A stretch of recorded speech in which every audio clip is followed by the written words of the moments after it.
Trade Empires with me, Jingo. This is the third time recording for me. The first time, third time attempted recording. The first time I was quite tired. It was on Tuesday night, and I thought, I know what'll perk me up. I'll do a HIIT workout, or I think it was an upper body workout, something like home workout, because I can't go anywhere or do anything. Thought that'll perk me up. I'll be fresh and ready to go because I was a bit tired. Completely wipes me out. So I couldn't do that. Last night, which was Wednesday, it was Wednesday yesterday, I, first of all, did a fantastic commentary. Trouble is that the game that I was playing, I was doing the Silk Road, I'll describe that in a second, but I want to describe the failures first. I went bankrupt before I hired my first merchant, and it's all because I bought a silk weaver, bought up all the raw silk, and that just took me over the edge. I couldn't afford the £100 to start with a merchant to then get money in. And then I found that I didn't actually click the record button. So although I was recording it on the microphone, I wasn't actually recording any game footage. So I just sort of, 20 minutes of that, I just shrugged and went off and played something else. I played Bully, GTA School. It's really good. I never played it when it came out. It was on Steam the other day for about £3. So I've had a whale of a time playing that. And quite enjoyed just bullying children, I guess. Anyway, that was then. This is now. We are going to play new scenario. We've done all of these. Let me work my way through. Persian Wars. I think we did very well there. Very few of you have actually seen how it ends. The last part 3 has only got 9 views as of this moment. Which is quite odd because it means that about 30 odd people, about 20 odd people have gone, I'm interested in this, but I'm not interested enough to see how it ends. Because I've seen part 1 and 2, but I've got to part 3, and that's, get on that. We're going to go into the Silk Road now, which you could call the titular episode of the game series. And I say that because at the time of development, this game was going to be called the Silk Road, before it being decided that was too highbrow and decided to call it Trade Empires instead. I would have thought that consumers across the world would be furrowing their brow in a vain attempt to understand the situation. So what does it mean, Silk Road? I can't see any silk. Everybody knows the Silk Road. It's a famous trade route, and if you don't know, you ought to. Having said that, I've taken that knowledge, that it was originally going to be called the Silk Road, from the Wikipedia page on Trade Empires, which is horrendous. I'm going to bring this up now, I think, if I remember this in editing. Look at this. It's rubbish. All this is basically the gameplay describing what's on the back of the box. Basically an advertising blurb. And then there's this campaign feature. The game features 19 campaign scenarios based on the historical trading periods in human history. A step-by-step walkthrough is playable by users on the Learn to Play mode. For the Shang Dynasty of China, the game imitates the historical period through the supply and demand process of that time. Goods such as rice millet, silk cloth, and jade idols are traded during the campaign. The Tang and Song era of China is also depicted, although not as a Learn to Play option. New paragraph. Other Asian trading periods, including first civilizations based around the regions of Indus Valley, Afghanistan, Zagros, Mesopotamia, and Assyria, are also included. I'm like, what? It's so myopic as a description. It's like, oh look, you get to play the Shang Dynasty of China. You also get to play Tang and Song Dynasty era China, but that is not a tutorial. And I'm thinking, what about all of this? Oh, my bad. It does mention first civilizations, but I'm like, what about the rest of the world? I think Britain gets more of a say in this game than China does. Maybe. Because when you got the European High Middle Ages, British industrialisation, well, maybe not. I thought there was a third one. Anyway, the Mediterranean certainly gets represented more than China, because you get Greece, Byzantium and Islam. That's the one after the one we're doing at the moment. Anyway, that's 5 minutes in, and not actually got to what we're doing today. We're doing the Silk Road, which is the titular name of the game that we're playing. It's stuck in a loop now. Anyway, the purpose of the Silk Road is to get luxuries from wherever the map to the endpoints of the Silk Road. So you've got Antioch over here, you've got Chang'an over here, you've got China over here. And you get points for selling luxuries there, alongside just getting them. So endpoints of the Silk Road to turn in luxuries, to demand luxuries they cannot produce themselves. Profits on these products count more significantly than your other sales, for merchant families compete to make these deliveries. That's not true, it's just me. Because I've not had a comment on this regarding whether I should try them with other rival families. I'm glad that's not the case. But I guess if somebody was to comment and say, by Jengu, you're a wimp, you should play against other AIs, I'll at least consider it. Or I might do a demo of what it's like. I'm pretty sure it's just awful. So, anyway, here we are. You get to play as the Persepolis family, the Kushan family, the Fagana family, or the Han family. And I think, because the person that wrote the Wikipedia article of this game would want me to, I'm going to go for Han Dynasty China, which succeeded the Qing Dynasty. I can't remember what succeeded it though, because that's I know my Chinese dynasties fairly well from Emperor Rise of the Middle Kingdom. But but only up to a point, because I never got past the Han Dynasty. I know there's Tang and Song and then Yuan, Ming, Manchu, I think. But after a certain point, it just sort of peters off. Anyway, I'm going to be cyan, because that was the colour the Chinese were in civilizations 1, 2, 3, and 5. But not 4, in 4 they were kind of a reddish purple, I believe. Anyway, here we are in Chang'an, not Chanang. Do beg somebody's pardon. And there's a lot of places to go through. We've got Chanang, we've got the Jade Gates. Now that little ditty I recognise from Emperor Rise of the Middle Kingdom. And I don't know who ripped who off. I think it might be Emperor Rise of the Middle Kingdom, because I think that came out in 2003 and this came out in 2001. Then you've got the Tarim Basin, which I believe is the Gobi Desert, somewhere vaguely hostile, nomadic. You get furs from here, and you can bring furs into palaces in Chang'an. Not really worth it, because furs are only worth about 140, so 280 maximum. You buy them for 70. I've seen better profit margins. And then you go into Samarkand, I think. I've lost myself.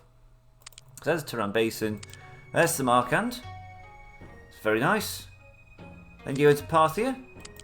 This is Zagros, or Persia. There's also Parthia, depending on... I think the music's even the same as well. So I can't find that out right now. And then before finally ending up at Antioch, which is the other endpoint, it's a good place to take luxuries to, because you get points for sending them here as well. What I found out when I was doing a little test run is the luxuries have to be luxuries they can't produce themselves. So for example, bronze mirrors are a luxury. But if you were to take them to Antioch or Chang'an, you wouldn't get points for it, because both Chang'an, it's how I'll get it right eventually, produce bronze, although you wouldn't have guessed it, because that's terrible placement. 2 tin next to each other, no copper next to each other. That's terrible.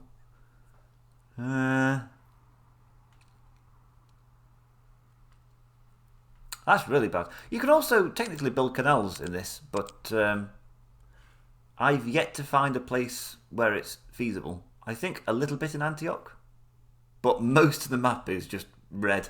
It's like, thanks game for putting that in. Anyway, we're 10 minutes in, and I haven't done any gameplay yet, but I'm sure you've enjoyed me talking. I've been getting positive feedback from real life people, which is always nice, a little bit strange as well, because it kind of merges real life and internet life together in a single moment. So, Anthony, if you are listening to this, That's a shout out, and I hope you don't mind me using your real name. That's a breach of data protection. I was also talking to another friend over the weekend, and he told me to start the conversation off as I would do a Let's Play video. So I had to stop and start again and go, hello, welcome to Saturday Morning with me, by Jingo. Oh, that was really quite nice. So what I'm thinking is, city here, city here, city... I want to get 3 cities up, but I can't decide where's a good place. This definitely is. Now, I don't know whether I actually want to get the wines in there, because what I've also found is that transporting food is very profitable. So what I might do is have...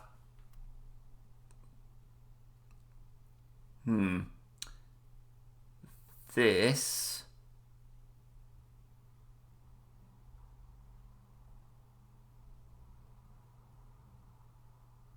Yes, I'll have this. That's Western Guanai. So I've already started off a good start without without proper names. Western Guanai. I don't know where Guanai is. And then we have this. You're not going to get involved with that vineyard. Southern Anding, of course. We'll connect ourselves up to the Silk Road. This is it. This is the Silk Road. The keener among you will notice that it runs through all these right through. I'm not going to go through there.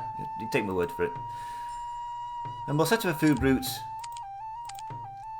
because it's just a nice steady income. And although it's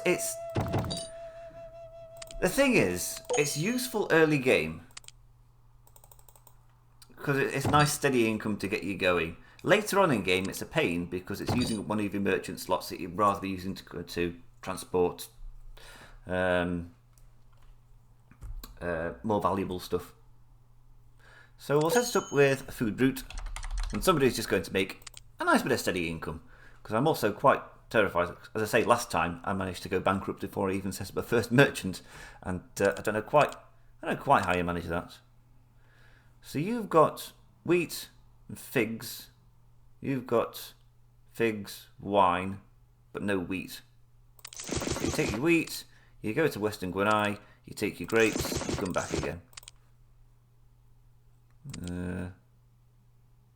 Easy as. And we'll get somebody. None of these are particularly good. We'll try Fuhis. Right, so at the very least we've got some income coming in now.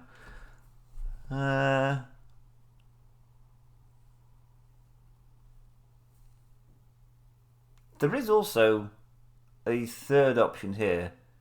They would need figs. So you can take figs from there to there, but then what would you take back?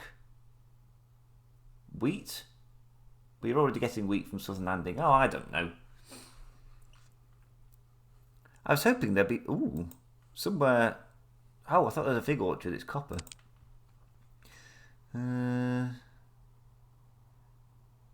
Hoping there'd be somewhere that is just self-sufficient. But that doesn't look like it's the case. I don't particularly want 4, because that's too many cities to manage.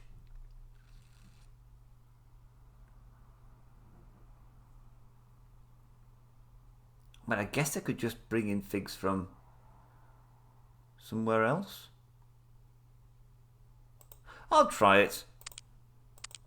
Let's have a market here. Ooh, there's also silks there. No, I want to bring in silks separately. Also, I want to see if I can find one that already has a merchant, has a weaver next to it.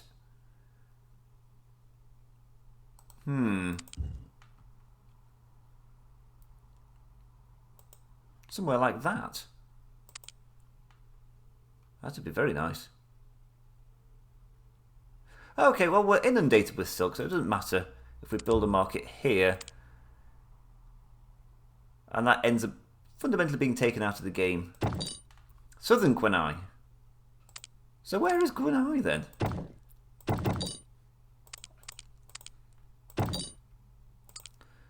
Let's get food 2. So what do I want? Southern Gwenai is missing figs. But has grapes and wheat. If you go to Western Gwenai, drop your wheat, pick up your figs, go to Southern Anding,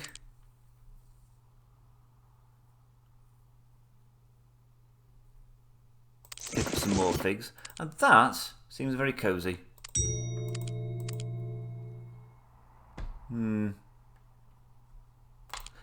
That's a bit of a waste. I'm hoping that some famine relief people turn up later, and I'll just switch them round. So that's that. Oh, I never actually said what houses demand. Houses demand bronze hand mirrors, figs, grapes, silk cloth and wheat. So we've sorted out the food stuff, so like silk cloth, a lot of silk cloth, and bronze hand mirrors. So this looks like a good spot. And Wasney Plus was right, as most people tend to be when they comment on this channel. It's actually extremely unprofitable to to buy production buildings. I just do it because I'm a monopolist at heart, a grasping monopolist. I even own a top hat somewhere. I think not to wear for everyday business. I think it's part of like a drama group that somebody in my family was part of once. I think maybe even belonged to the drama group. I don't know. The important thing is I've got a top hat, and I have worn it on occasion. Oh, look at all that.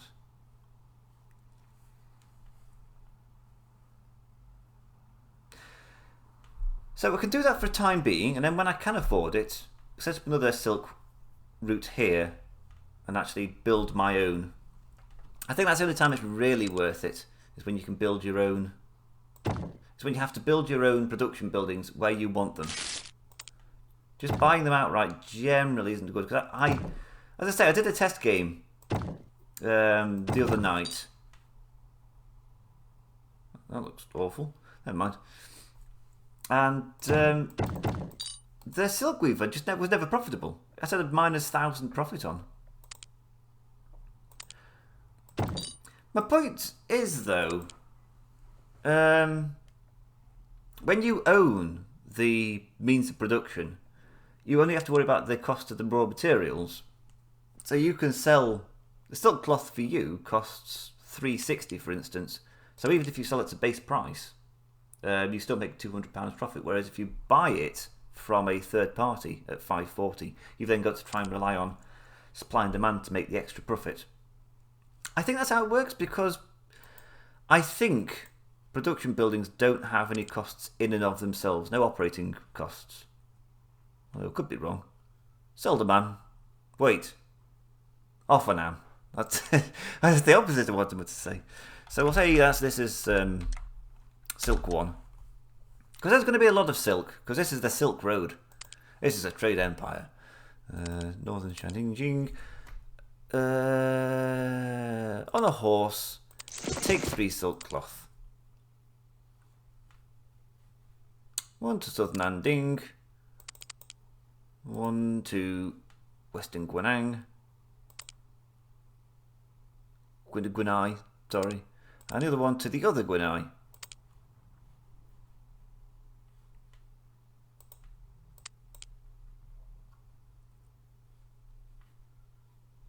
Have I got one too many there? No, it just seems like it. Right. Silk, silk. Silk. Silk. Right, let's get Sang-Chi on the job. He's going to be doing silk. That is actually sufficient, because as the game hint says, Dwellings need all of the food resources and all but one of commodities, so we can actually ignore bronze. I'm quite tempted to, because the bronze setup here is atrocious. Copper here, tin. I've got to go all the way across the map. See what it's like in the Jade Gates. Same. Like, I keep referring to this test game that never got recorded, and it was beautiful. There were setups practically next to each other. Oh well. This is still better than Chanang, though. Let's make no bones about it.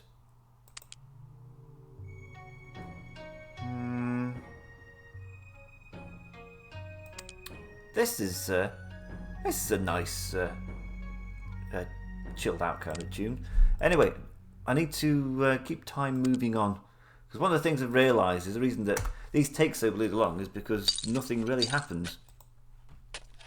So this is a great place. Look at that. Everybody wants to turn up here. I probably ought to think about... well, I'll say I probably ought to think about bronze mirrors. With what money? Or just leave things to go by the wayside. I've got to be careful here as well, to make sure I can fit 2 markets in, or one huge one.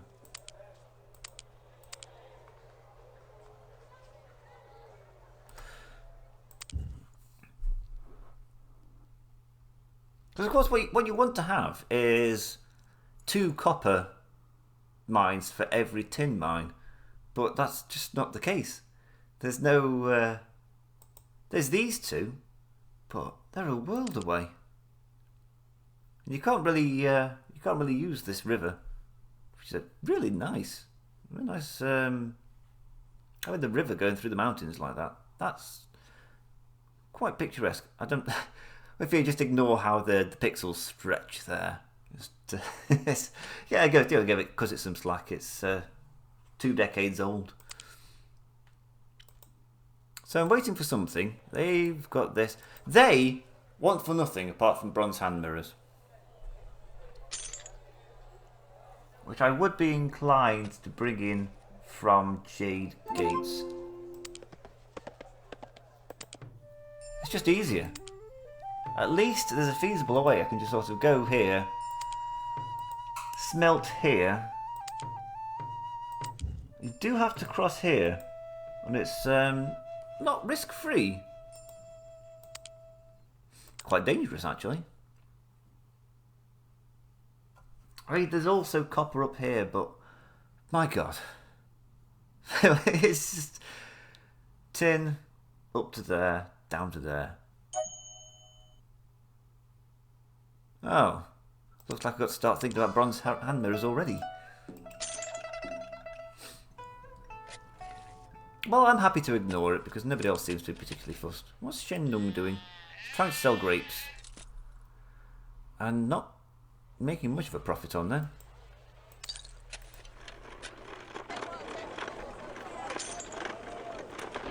You see, why is that only down there? I guess bronze hand mirrors. Wheat's expensive because... Why is wheat expensive?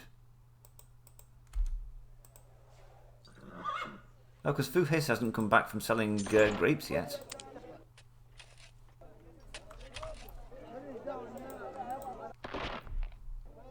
Sanchez almost broken even. That's not bad. In fact, I've got some money in my pocket.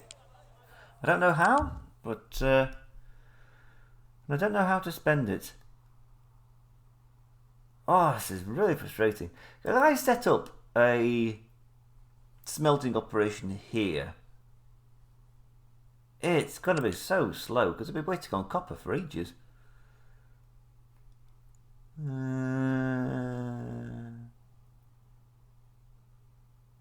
kind of noise was that?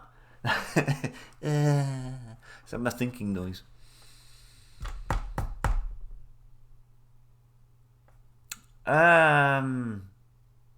Here's another thing. Because I need 3 bronze mirrors for 3 towns, and the dray can only carry 4. You need 6 tin to get 3, so he's got to pick up 2, walk there, pick up 4, walk there, then go. Oh, what a map setup. That's just cruel. I mean,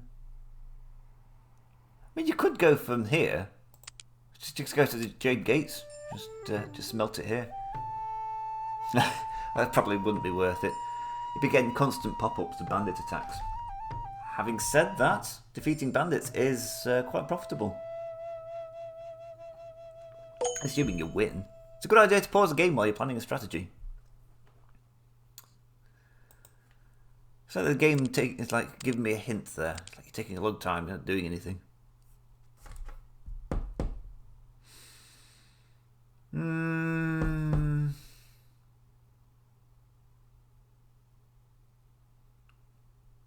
I will. I won't.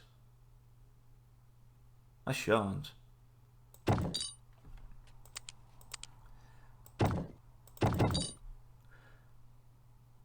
Upgrade trails to roads.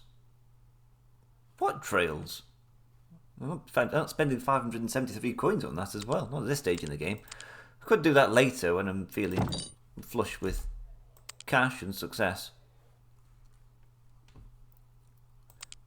And we'll have you here, the Western Gansu Valley.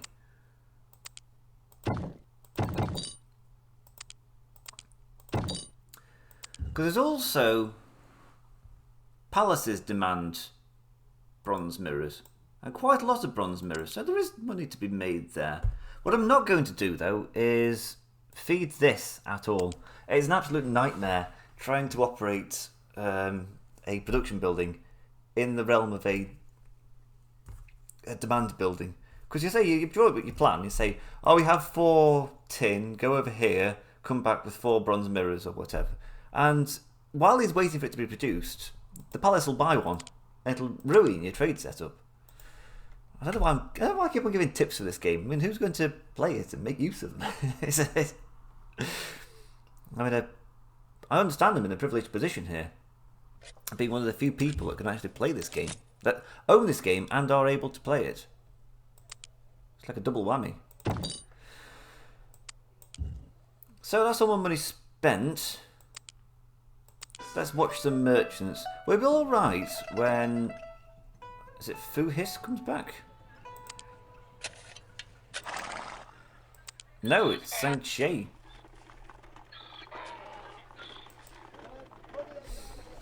And we're not alright, we're still short by 300? I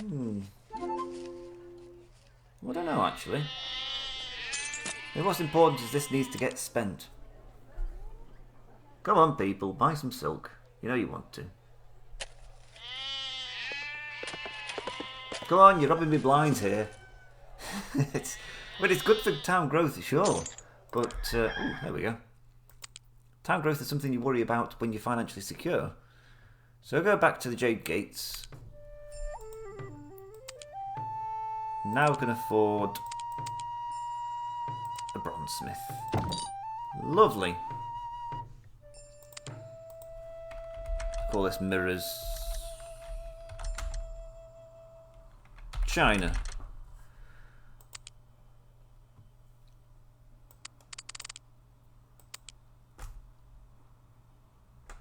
Right. This is going to work because nobody's going to move those mirrors from outside of Western Wu-Wei. Wu-Wei? Sorry, Southern Wu-Wei. You go back to Western Gansu Valley, pick up 2 more, go to Southern Wu-Wei, leave with 3 bronze mirrors.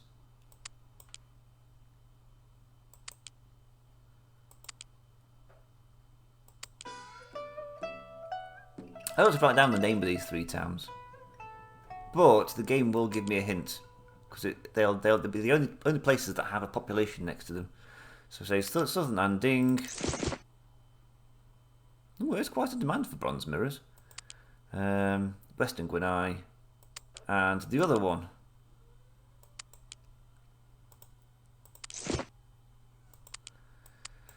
And 3 soldiers was 120. We'll make those bronze hand mirrors for significantly less than 640. So we'll make it for 400.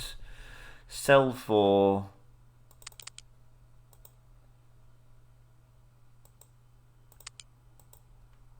700. So that leaves 300 profit.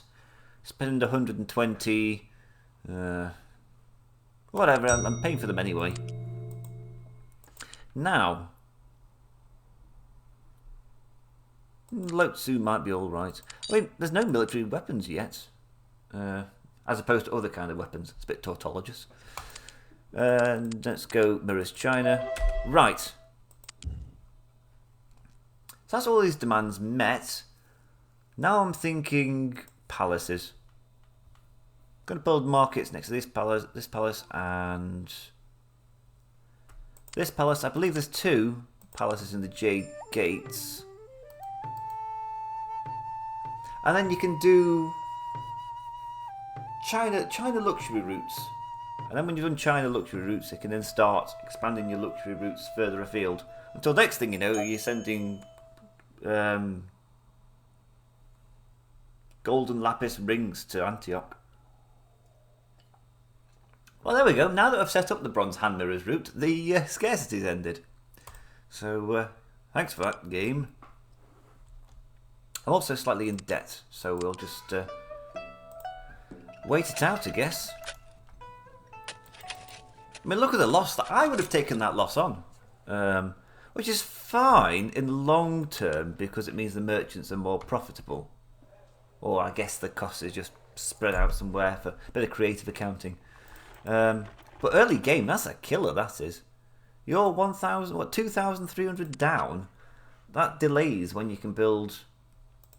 Well, that's very much a smelter and half a bronze smith's worth of profit that's just not there. Also, there's a nice little profit coming in with these. More than a nice bit of profit. It's just nice and steady, you know. I'm not having to wait on some exotic luxury route to wait for my next paycheck.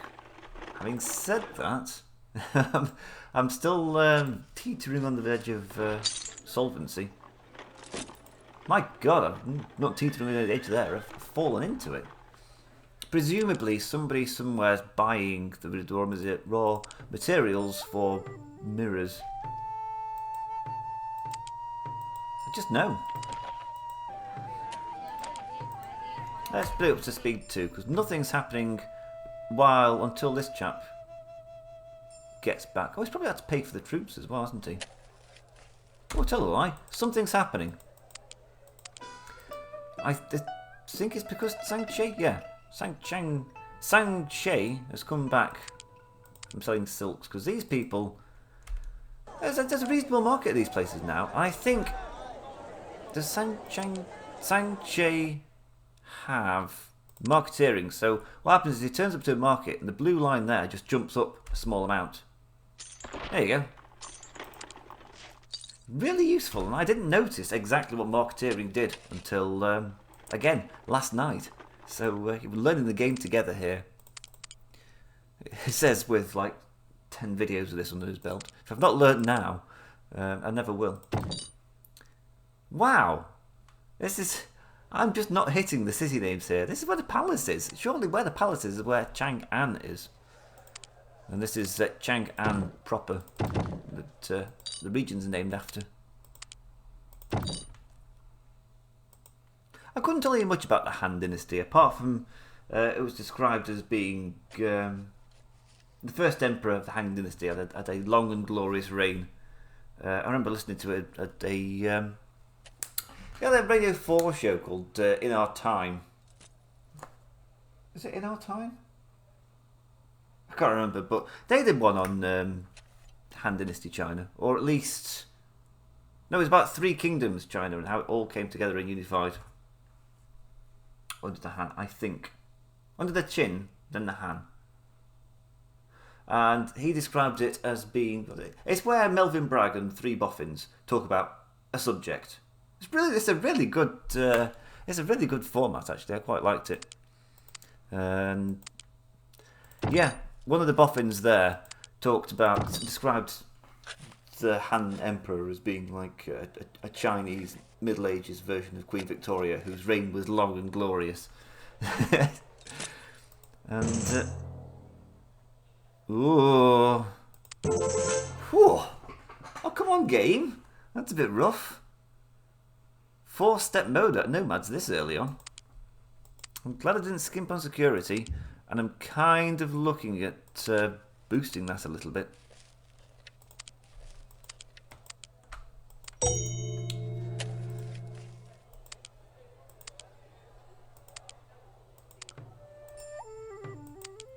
Wait, I don't get any points for... ooh, some barracks there as well. Slight demand for silk cloth.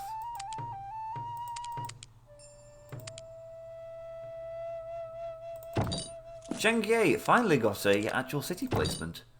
And I think this one's Suzhou. And comment below how you think of my Chinese pronunciations. I think I'm doing a reasonable job so far. But if you think... oh, I don't have enough money yet. And this is compared to how I usually... really bad at pronouncing most languages. I see it as my patriotic duty to mangle foreign languages. it's British patriotic duty. There's a world out there and it needs to be mispronounced. Now, having said that, what do I want to do? Go to the Western Gansu Valley. We'll make use of this copper up here. So I don't want to exhaust... God, it's miles away. God, that cost a fortune. Well, I don't think I've emphasised just how unfortunate this resource placement is. And not just in this place, but in Chang'an as well. You seldom have your tin so far away from copper that's so far away from other copper. Like, I would expect this setup to be like inverted. You'd have 2 copper together there and then a tin over there. Certainly in Chang'an. Definitely expect like that to be tin, 1 tin, and then 2 copper next to each other. The idea of having a copper by itself, it's just mean. It's just mean game. I can deal with it because you know, I'm good at this. I'm the best person I know at Trade Empires. Spend some money on an additional smelter.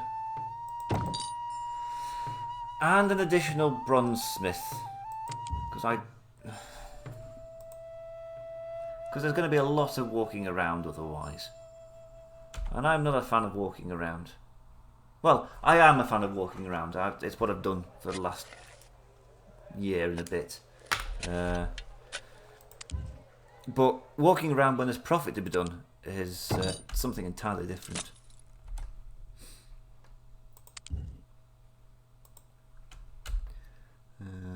Okay, and we'll have to set up a new route. This is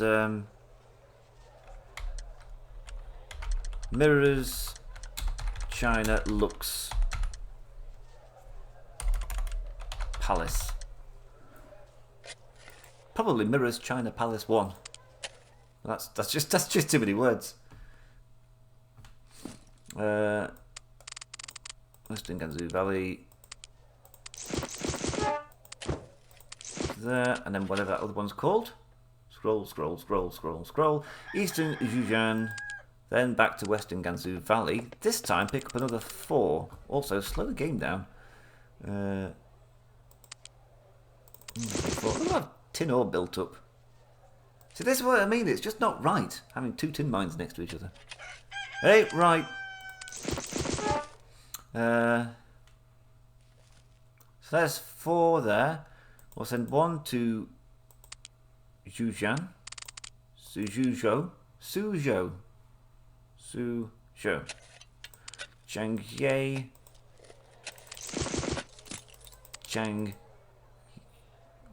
Changyei. Then to Chang'an. Jinji. Oh, did that feature in the Song Dynasty? Not Song Dynasty. Shang Dynasty China episode. I've got a feeling that...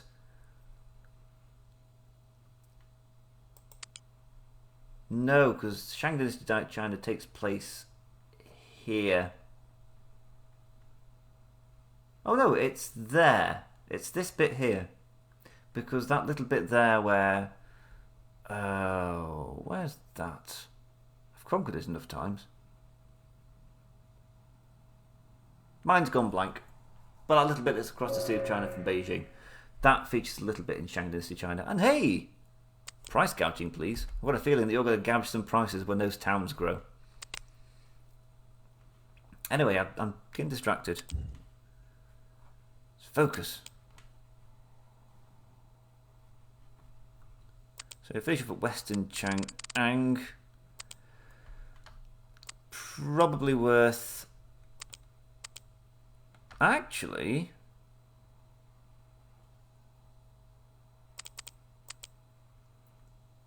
Changyei has barracks, but I think at this point barracks don't do anything for you. But it's worth bearing in mind. We know the route is fairly dangerous.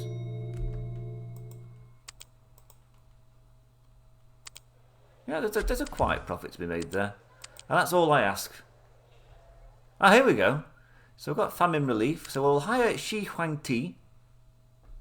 Which is funny, because I thought Shen Nung is the divine farmer. If Emperor Rise of the Middle Kingdom has taught me anything, so why he hasn't got famine relief, I don't know. Whereas Shi Huangti is the first emperor of the Qin dynasty and of China proper. This is learn Chinese history. Well, learn half-remembered Chinese history with me by Jingo. So we'll have... forget that. You're going on... You're a price gouger, so yeah. You go on the Milk? Mirrors China Palace 1 route. You're just quick. I want gougers of price. Forget that. Who? The new guy, Shi Huangti. You're now doing food 1. Good. Just dump those figs. Somebody will do something with them. So what's nice is that this scenario's got a nice sort of rolling feel to it. I don't know if it's because I'm being more sensible with my development, but there's just a constant stream of money that's just flowing in. It's allowing me to do things. So we now have 4 palaces that would also buy silk cloth. But that demand though.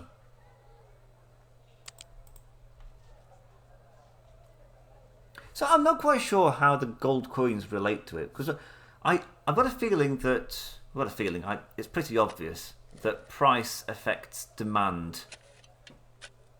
So silk cloth and furs both have 2 coins, but at this point furs have 4 times the demand. Silk hasn't quite reached 1. But aside from that, I'm not quite sure how, as a player, I'm supposed to calculate how many... Like, the calculations you have to do in this game, you've got to work out how many dwellings there are, what the coins are for each commodity, how far you've got to travel, how long that will take, and how well your merchants will be able to sell, given all of that, to work out how much to... I don't know, how many merchants to put on the route? Now imagine doing that while you've got an AI that's messing up your plans. Also, this looks pretty cool. And I won't want to live there, but it looks pretty cool. Right, they need hand mirrors.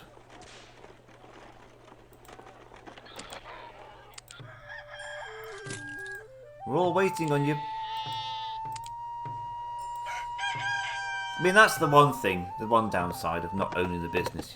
You have to... I do own that business. I don't want to be unproductive. But if you own the business, you can just tell them to work regardless. Trouble is, you then forget about the business and they cost a fortune just continuously making stuff. I think I had an ivory sculpture that cost me about 50,000 by the end of the game. And I went back to the marketplace, there was just 200 ivory statuettes just stocked up at the market. And I was not happy. Okay, so it looks like it might be worth getting a second mirrors chap on the go. Well, I refuse to believe that bronze Harrowed Man mirrors are that popular.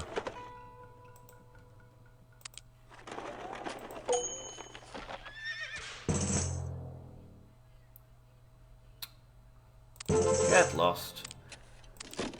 Although perhaps I do have to believe it at some point.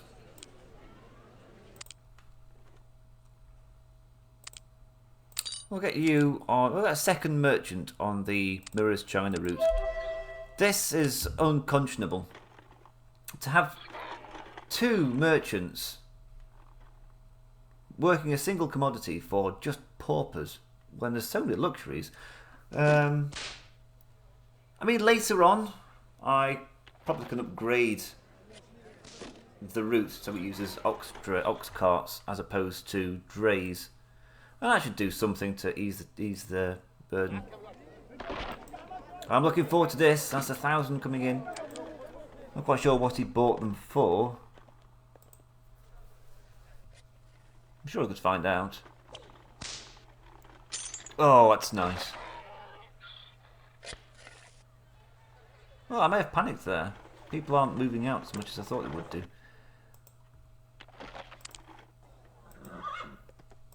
In fact, everybody's quite content there. What gives? Why were they so unhappy a moment ago? I mean, there is room for a second merchant, but I don't want to spoil them. I'm quite liking that profit margin. So it's at 648, current price of 1151. So what's that? £500 profit. Assume that I bought it at base price, which I didn't. I bought it at 559, but I didn't buy it at 559. I bought it at 24.48, and the rest 90, 100. I can maths. Who said I couldn't? Hull construction? Absolutely not. Where would I use this hull? Somewhere in the middle of the Gobi Desert, perhaps? Or the Zagros Mountains? Or this little bit of the Mediterranean? Maybe. I know, tilting my head to try to see where this is. You can review victory conditions from the episode map. Is this a game hinting at me, saying I'm not... Ooh. And did he get a promotion from making money from defeating bandits? So I like that. Presumably it's this bit here, minus Cyprus. But I'm not seeing it. Is this supposed to be Asia Minor? I have no idea. I tilted my head almost until it's upside down. Still none the wiser. I think what we're going to do now, also, I made all my money back now. I started with 8,000, didn't I? Just from sort of not going overboard, just slow and steady, plodding along. And food merchants. Always get the food merchants. I mean, I think what would be ideal if you set up small markets that are near 3 food production, but you need to upgrade the market to get them. So you can set up food routes early on to give you some money, and then when the game gets bigger and you need merchants elsewhere, just expand the markets and let them look after yourselves. Although that's very niche.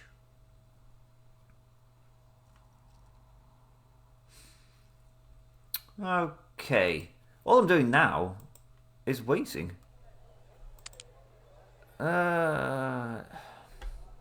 It's barely worth getting a silk route going there, is it?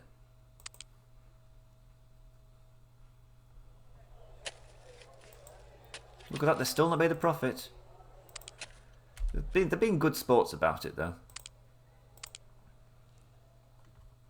Okay, here's what I'm going to do. Carefully build a market here. Northeastern Shanangji. Build my own weaver. And the caravanserai, don't forget about that. I will shift internal silk production to northeastern Shanangji. And you are going to become an export silk. Well, I say export, I mean like luxury silk. So go to Mirror's China Palace. Remove that stop. And that one. And that one.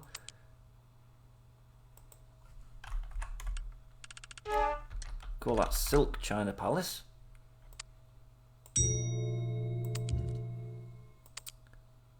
And the hope is that this is quite straightforward. So you go to northeastern... No, you go to northern Shanangji.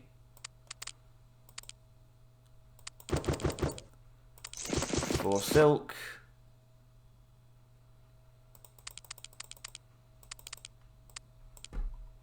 Wait a minute. Didn't I delete these routes?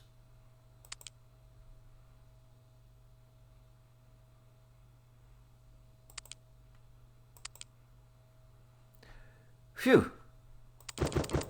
Almost edited the wrong route there, as you do. So you go to northern Shanangji. That would have been atrocious.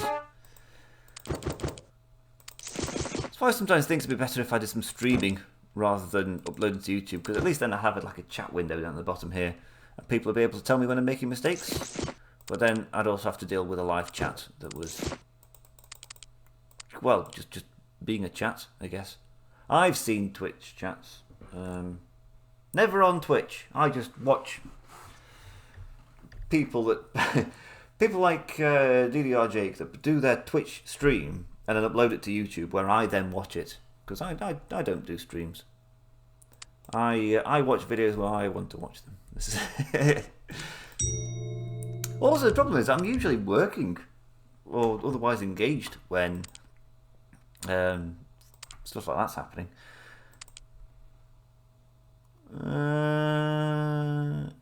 You're all useless.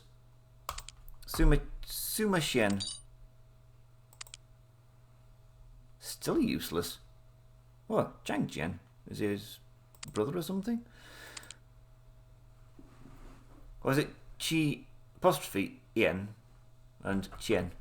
So they're two different people. And also, I'm mixing up my surnames and forenames. Sorry. Given names and family names. Anyway, Silk Palace, China. Off you go. Make me some moderate income. Very moderate. Did I give that route guards?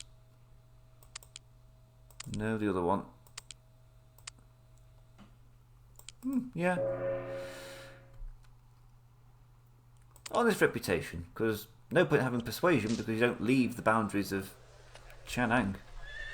And why would you want to? This place has everything. Apart from bronze. Or easily accessible bronze. And later on we'll find it lacks lots of other things as well. No furs either, but I could set up a fur route. It's profit, isn't it?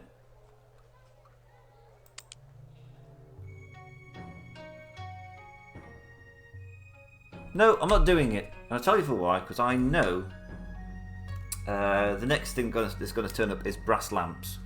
And zinc appears in Tarim Basin when it doesn't appear anywhere else in China. China. uh,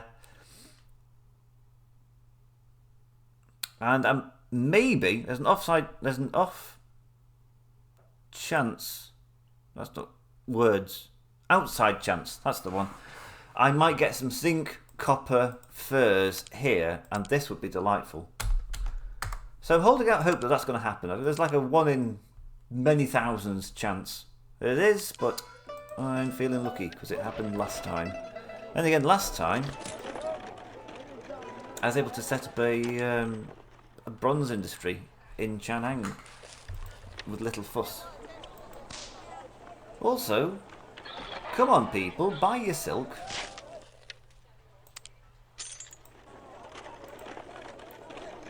Ooh. Yeah, maybe it wasn't too bad an idea having two people on the go with the mirrors.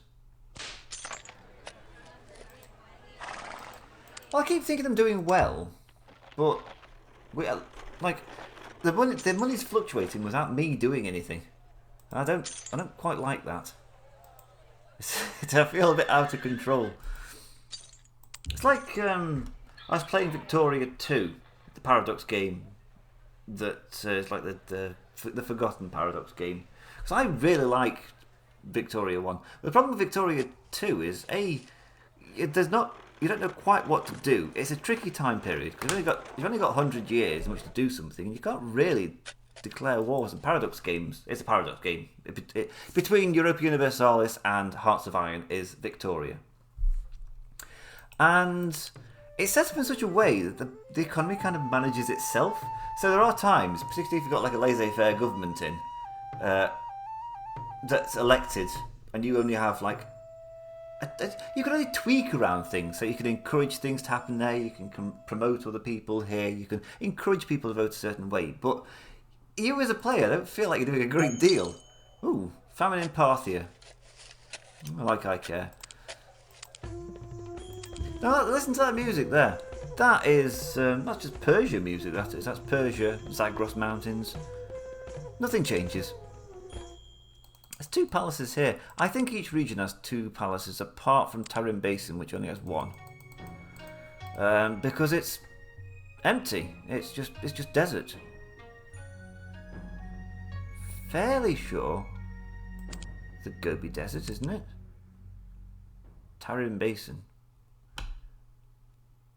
Yeah, that's the Gobi Desert, isn't it? I don't know. I'm suddenly doubting myself now. Well, what other desert would it be? I don't know. But the important thing is I'm into, look at that, 5 digits. And in the first episode as well. Usually at this point I'm scrabbling around trying to find some coins. And if you're wondering why not a great deal is happening, I'm waiting for the game to advance. Oh, there we go. The Han Dynasty is established. Preparations for visits. Luxury markets in southern Anding. Which just means bronze mirrors, I think. Also, this is nice. Just, and silk as well. That's a luxury.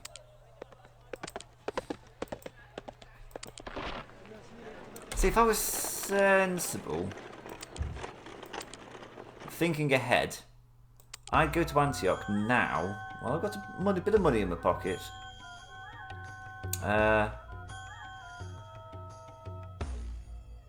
Where's the second palace? There's a palace there.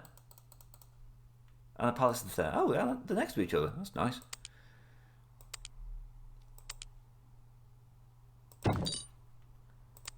Eastern Aegean. And then Aegean. Oh, the Aegean.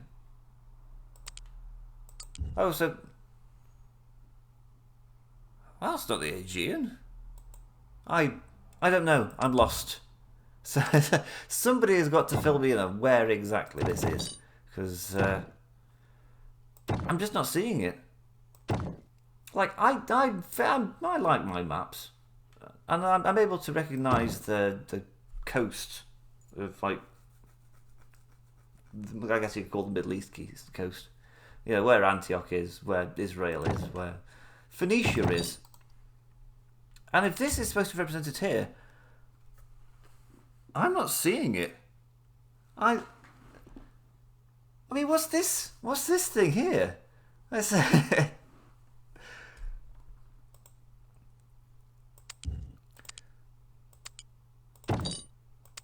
Now, I don't know whether to risk loading up with 2 silks. Well, loading up with 4 and then dropping 2 and 2. So I'm looking at that silk cloth developing, and it's not developing well. So what I might do is just drop 1 off, drop 2 off in. Oh, that's miles. That's the way. I'm not going there.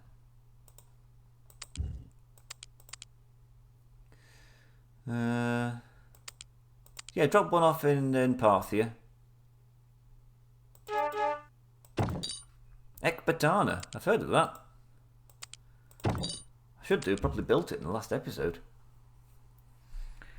It's so out of the way. Ooh, that's something a bit different.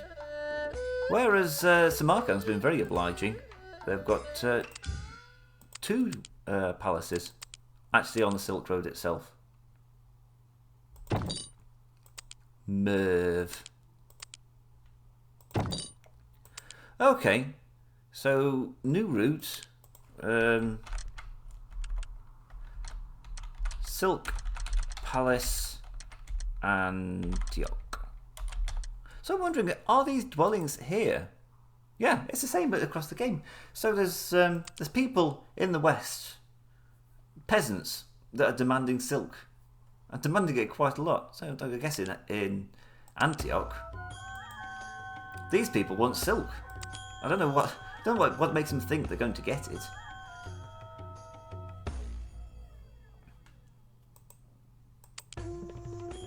It's a bit of a shame that all people everywhere demand the same things. It would be nice if you had localized dwellings with localized demands. This is a local dwelling for local people. Anyway, I've already forgotten the name of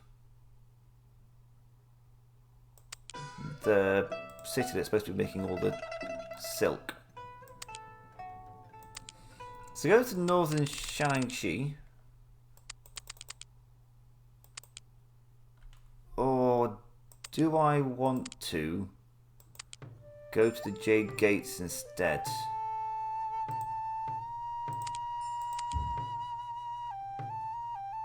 Well, I would do if I had some silk farms next to each other. Probably better, because then you cut out on a slight part of the journey. So let's save that, because I'm not typing that out again. Spend some more money setting up another silk weaver.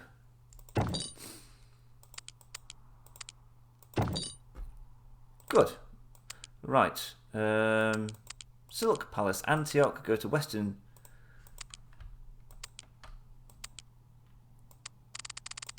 Western Zhuzhou with all of the silk.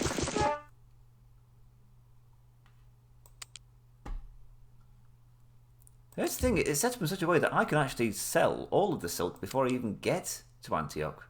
If you go to Terrain Basin, I could sell 1 there.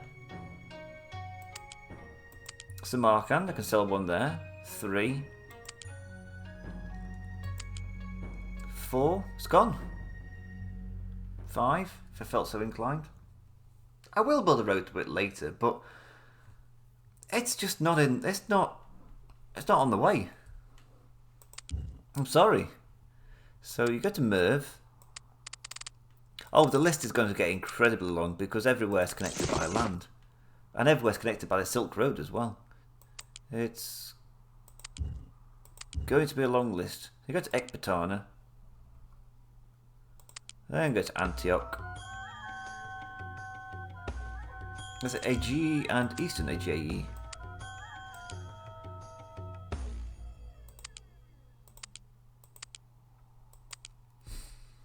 Now, if it's sensible, I'd find something to pick up for the route back.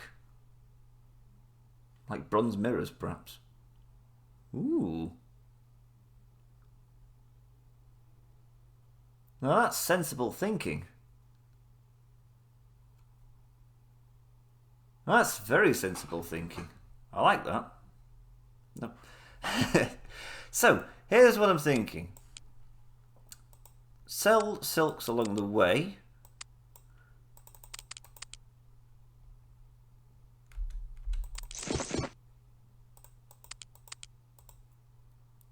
AG, Eastern AG.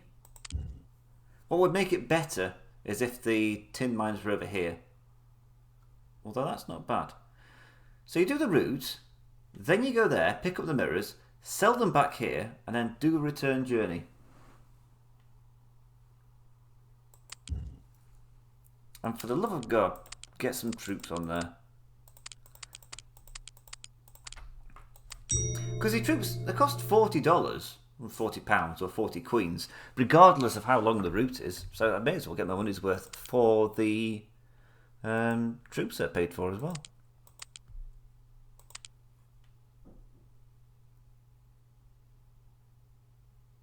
The game is just insistent on me.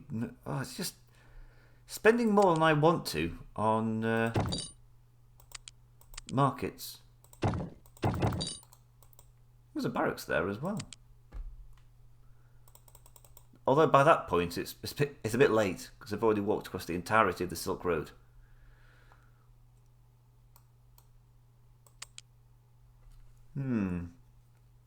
Okay.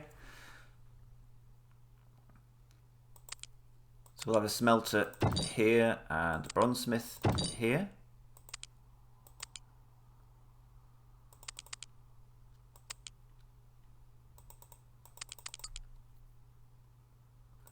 Goes to Southern Apnea, or whatever it's called. Or don't, because it's not got a caravanserai. Because I never learn.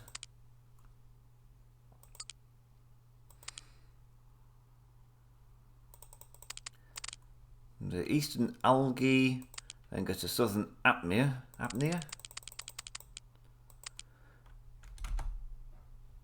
What do you mean you demand... Oh, those people demand bronze mirrors. You're not going to be around for long because you've got very little to eat. Hopefully, anyway.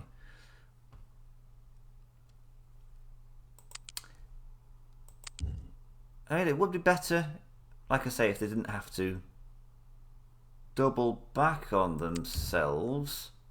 Okay, change of plan.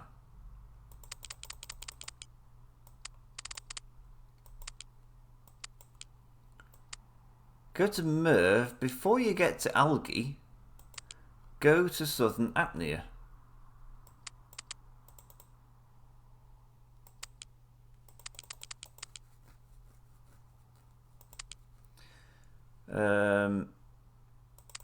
Continue to have a silk cloth, but pick up 2 bronze mirrors. Now go to Eastern Algae. Which is probably the next stop, isn't it?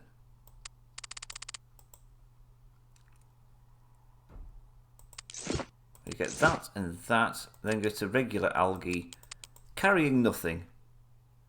Now you're free to go back to Southern Apnea with 4 bronze mirrors.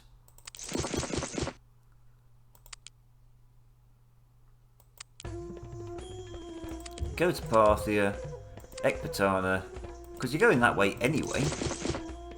Go to Samarkand. Go to Merv.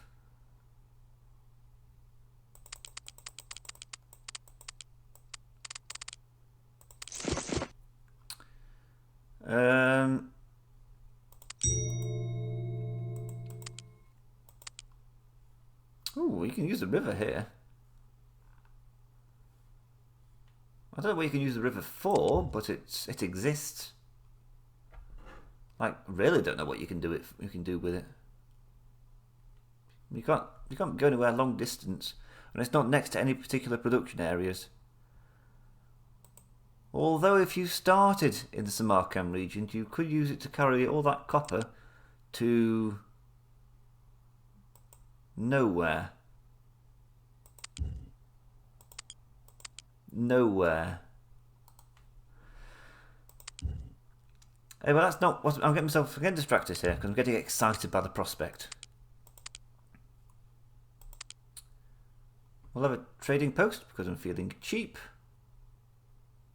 Ooh, I could have actually just done the whole thing there, couldn't I? Ah, there's Samarkand itself. I thought it would be. And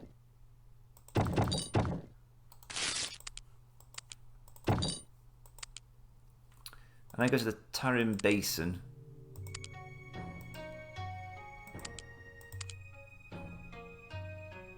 And goes this lovely little place, Lulan. I'm fairly sure I've built that in Emperor Rise of the Middle Kingdom. I ought to do a run of Emperor Rise of the Middle Kingdom. But I ought to do a lot of things, including finishing that blessed Pharaoh run. And the final episode of Zeus. I know that's on the list. The Trojan Wars. Although they do warn it's extremely difficult.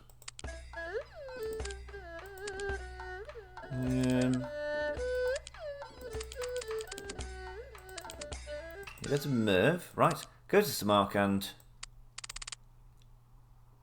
and then go to Lulan. Lovely! And all the way, guard yourself up to the teeth. So, Western Suzhou, just to clarify, for my benefit, more than anybody else's. Western Suzhou, pick up all the silks, go to Merv, go to Ekbatana, go to Southern Atmia, where you pick up 2. Sell 1 at Eastern Algae, sell 1 at Algae, go back to Southern Atmia, Ekbatana, Merv, Samarkand, Lulan. Good job I checked. There we go. Now who wants this lucrative route? Go on, Changqian.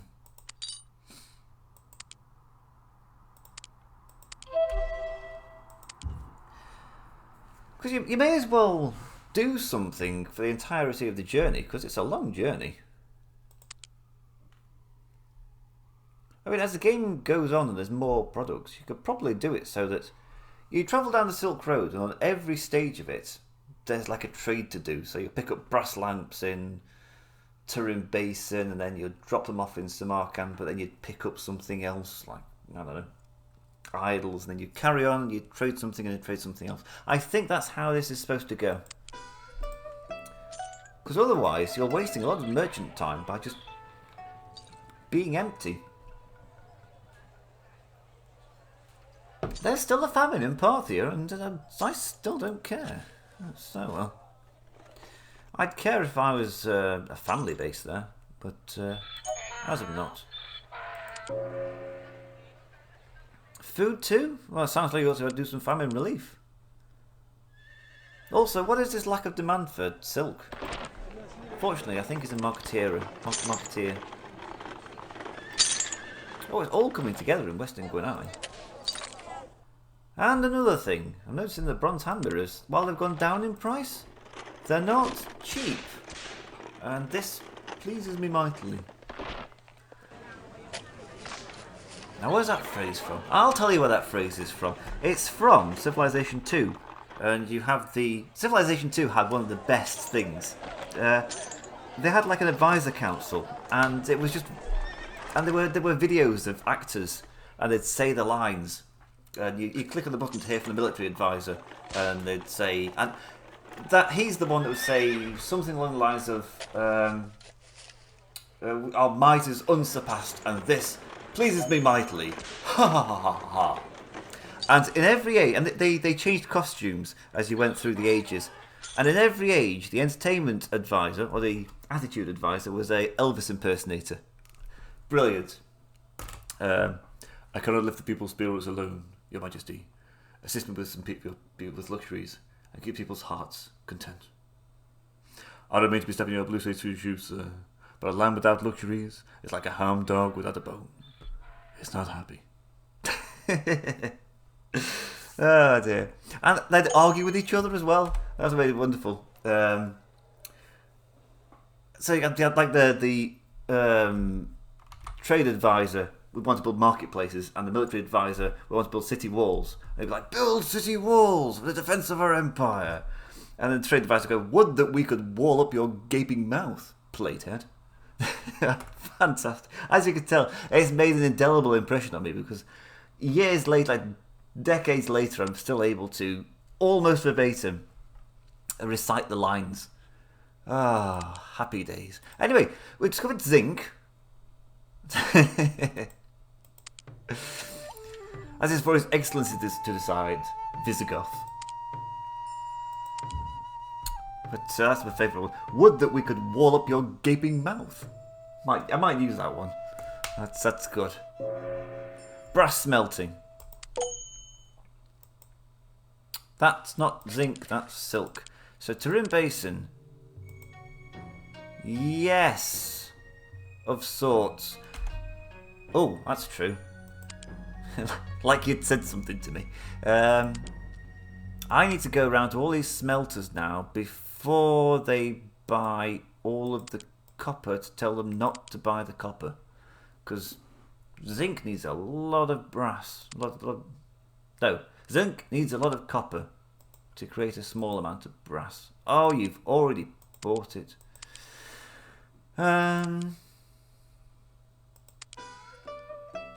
There's no smelters in Chennai. Is there smelters anywhere else? Yes, Antioch. What's all this nonsense? Get out! It's not for you to live in. It's for me to make money. Oh, you've already bought all of the... Oh well. To the Tarim Basin. Where this is going to be the market where it all happens. This is going to be the market where it all happens. Southern Fergana.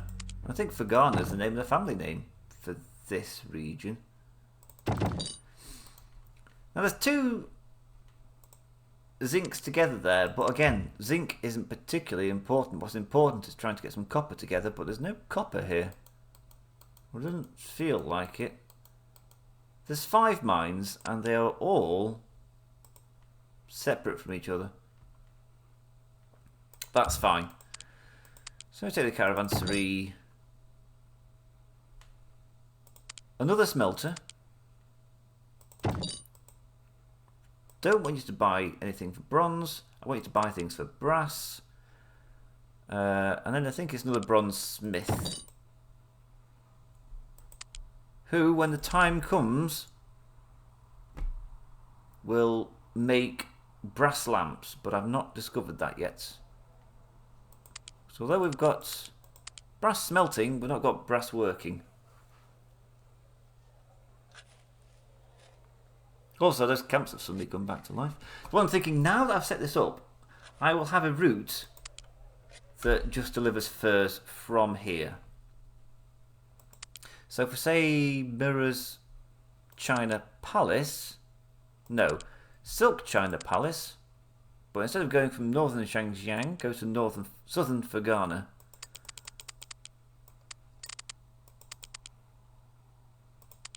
Instead of carrying silks, carry furs.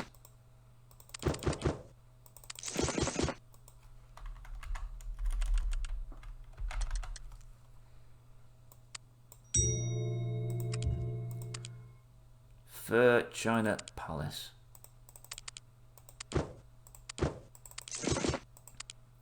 And it's not a great money spinner, but I'm hoping when they turn into fur coats, spoiler alert, they turn into fur coats later on in the scenario, should make it reasonably profitable. I mean, they sell for 174 and you can buy them for 78. That's not bad. That's 100 profit a time, 400 a journey. It's a long journey. Rather not do it. There we go, brass working. Okay, so let's get a merchant. Woo. Save that. Let's get a merchant who knows I don't know, leadership, whatever. See if I care. And you do the Fur China Palace route, and then we'll look at the Silk route. Silk one, but instead of going to northeastern Shaanxi, go to southern Fergana. This is a quick and efficient way of getting it done, isn't it? Brass lamps, and we'll call it lamps 1. Don't want to worry too much about providing consumer goods, because that's not where the money or the game or the name of the game is. And we'll get... Oh, first of all, we'll get some troops on the go. Ugh. Yeah, brass lamps are valuable, so 4 for you. I guess in some later scenario, the troops guarding you are going to be so expensive that you've got to weigh up the profits versus the risk of loss and all sorts of stuff like that. Because I assume the bandits in this game get horrendous. So a new merchant, Wang Mang. We can't afford him. Unless I've already... No, I've not already bought a merchant. I've done that before. Now we can afford him. Go on, Wang Mang, you've got an honest reputation, which means absolutely nothing when you're not playing against AIs, and I am not playing against AIs. I've forgotten. Lamps 1. Off you go. Off you trot. Have a nice time.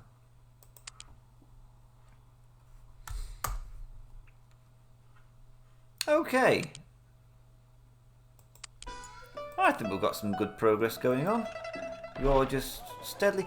Oh, that 5,000 that I would have had if I'd have managed to find cities that can provide their own food. It's just not to be sniffed at. Like I say, it's not the highest earning in the world. In fact, it's gone backwards. But at this stage of the game, it's given me a reasonable basis on which to do things from. Mines in the Tarim Basin are closed. Thanks, game. I guess no brass lamps for anybody then.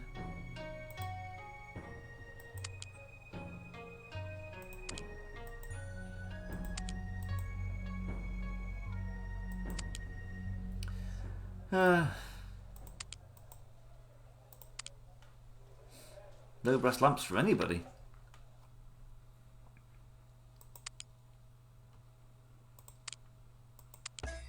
Well, I could get my lamps from Samarkand.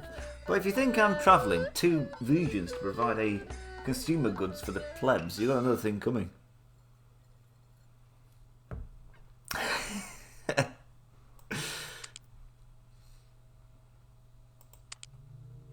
Now, there are men of quality that also like brass lamps, but I don't know if they pay.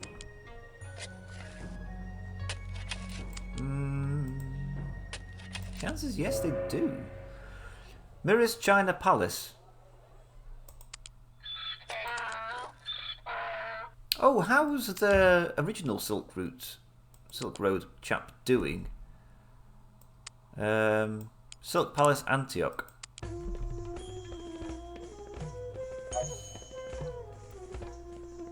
Well, he's got a long way to go. He's not made a profit yet. Oh, there we go. Tarim Basin's over. That's nice. It's 180 BC. We are 120 years into this. There's still a lot of scenario to go, but I'm quietly confident. It's 10 o'clock. That's my bedtime alarm. I do keep on mentioning it. I don't know why I keep on mentioning it. Every time I mention it, it gets, you know, it doesn't get any better. I have an alarm that goes off about 10 o'clock every night to tell me that it's perhaps a good time to get off the computer or stop what you're doing and start thinking about going to bed. Now, it's not necessarily go to bed at 10 o'clock, although I have been known to. Back when the gyms were open, I used to wake up at 5:30 to go to the gym for 6 o'clock. And then it's a good idea to go to bed at 10 at 10:30. But it's like an idea of like, it's time to wind down, get the blue light away from the screen, you know, chill out, because playing games is stressful, particularly when the game doesn't give you copper and tin together so you can make bronze. Whoa. But I'm okay snoozing it for the time being. Like I said, there's nothing particularly to get up for in the morning, apart from work. And as Cilla Black sang, work is just a 4-letter word. Something like that. Please don't fire me. Can you imagine? That'd be awful. It's like your employer somehow is one of the 6 people that listens to this. Recognises it's... Ooh. Oh, that was weird. The game had different ideas. The game was telling me to go to bed, but I'm not letting some inanimate object tell me what I'm going to do. Anyway, I'm midway through runs. Like, can you imagine if your employer was like one of the few people who was watching this, recognised it was me somehow, because I've given some hint of my name somewhere in the channel before. I think there's a video of me with my face on back in the Rome Total War days, and then took that saying, well, work is a 4-letter word. He's not enthusiastic enough about work on his YouTube stream. That sounds like a sackable offence. I'd be impressed. It might even go some way to assuage the unemployment I'd be facing. Hey, but then I could do this full time. I don't know if I'd enjoy that. I mean, it's become. It's go from being a hobby to being work, and then I'd have to worry about analytics and how to market it and professionalise this and have proper thumbnails and perhaps edit it properly. I mean, my unique selling point in this is just it's kind of rough around the edges, and I assume people just like listening to me talk. Because I like to think I can talk for long periods of time. And I like to think that I'm better than a lot of people out there. I mean, particularly with this game, what's there to say? I know there's points when I'm describing trade routes and it's just like, pick up 4 here, drop them off at this place, drop off this place, to this place. But I know for a fact that some people, if they're playing this game, it would be nothing but, now select merchant, this merchant's going to do this route's going to do this. At least with me, you get some panache. It's a shame I don't have a face cam there, because the hand gestures I was doing there, I was twirling my wrists and everything. Also, I'm quite impressed with that. He's more than paid for this wheeled dray, more than paid for the silk, he's got 900 profit, and he's still got 4 of these to sell. I mean, sure, he's got to buy them.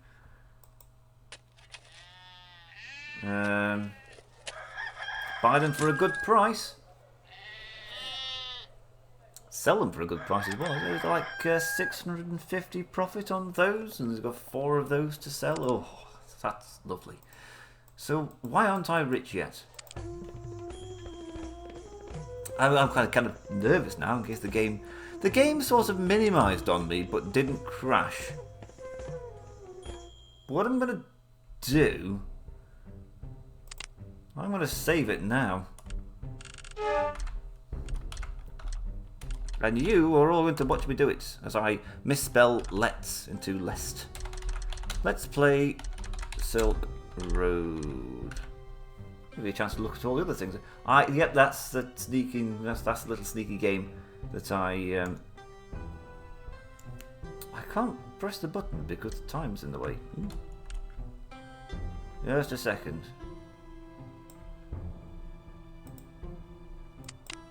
Yeah, that's a little head game. Just to get a feel for them. I don't run them through to completion largely. Right, to carry on. But it's just to get a feel for where everything is, what commodities turn up, that kind of thing.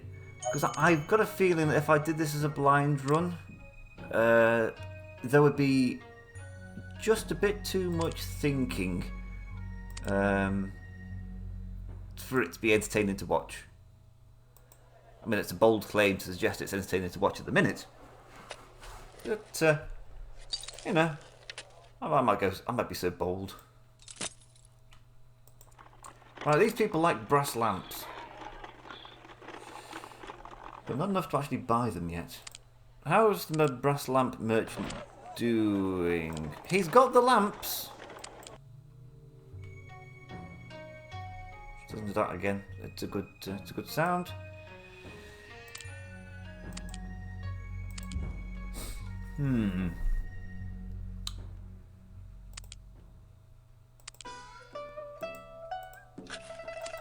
What's the demand for that's pathetic. That demand for brass lamps is pathetic. It's not worth my time. I'm insulted.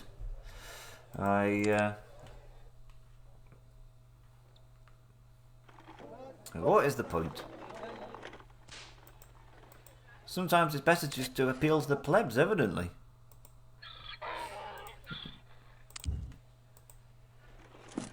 Oh, let's have a look at this. Very nice. Very nice. Is he an escape artist or is he military kickbacks? Neither of those are useful, so military kickbacks, why not? I mean, I've yet to come across a single weapon so far. I mean, presumably they turn up. It's been a bit cruel of the game to flood me with these traits that you can't use. So the price of silk is reasonable. 18, that's pretty impressive. These cities do look cool when they get to that size.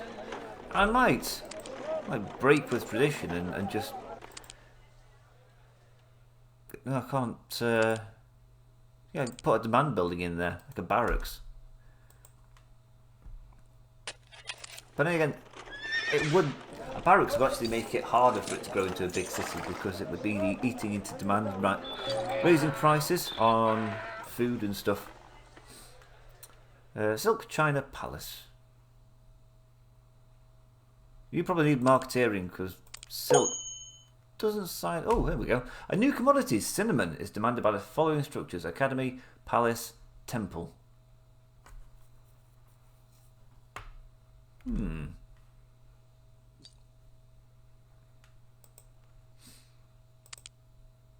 It's got a reasonable price. I won't get any points for it for selling to Chanang.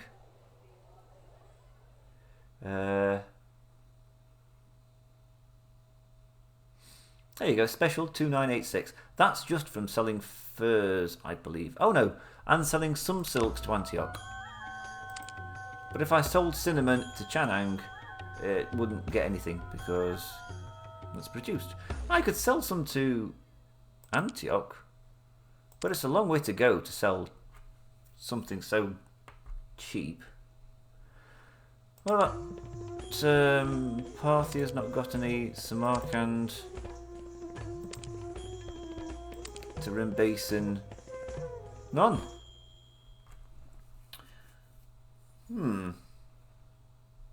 I could take furs to Antioch, but what would I bring back?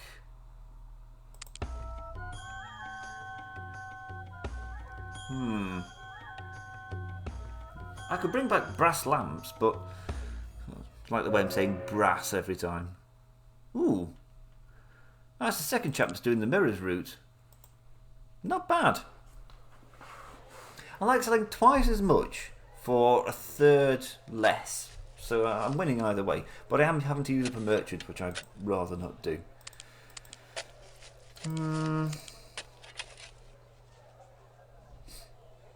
I mean, there's nothing wrong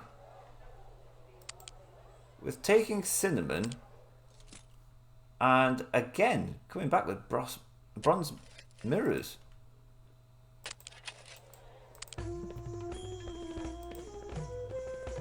So everybody wants them. There's still plenty of demand. Where's the closest you can get cinnamon from?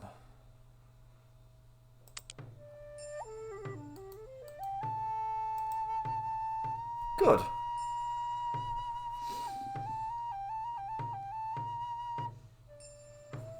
That's actually nice and close. Let's do that.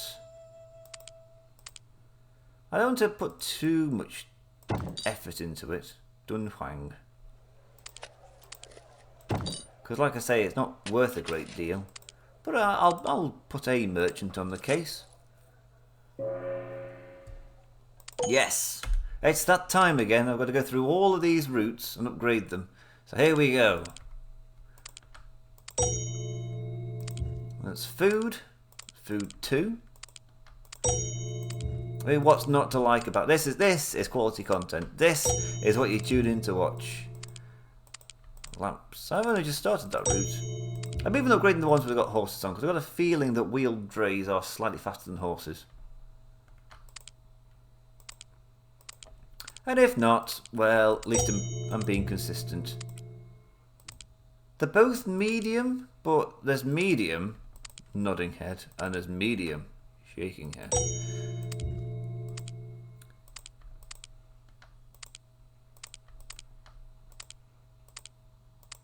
Huh, I got through that quicker than I thought.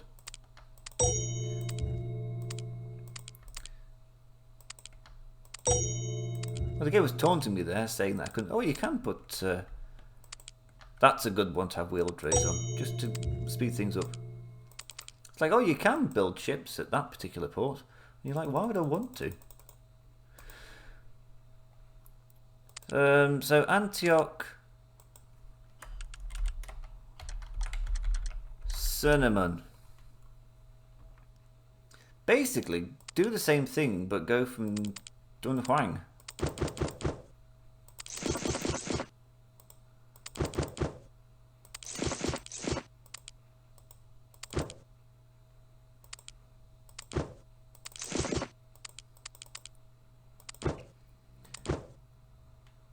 Like exactly the same thing.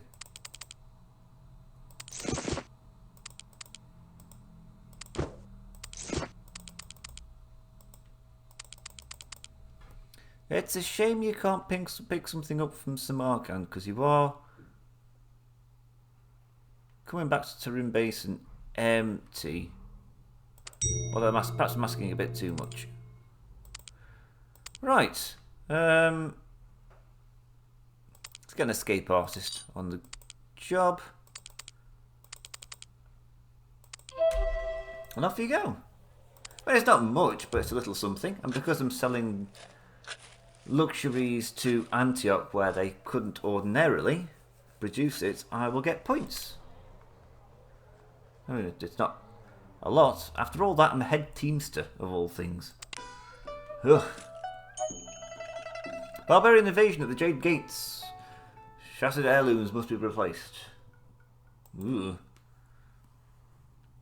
Passage to Jade Gates is more dangerous, so that's moderate. Fairly sure it was moderate when we started. Food too, very nice. Neither of those are very useful, but it's nice to know my food routes of where the money's coming in. Mirrors, China Palace. Leadership. Uncommon, moderate. Ooh. Well, they're as good as the word.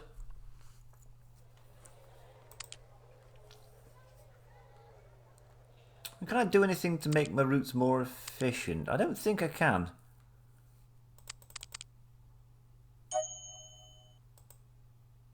Jade Gates very strongly demands units of bronze hand mirrors. Good.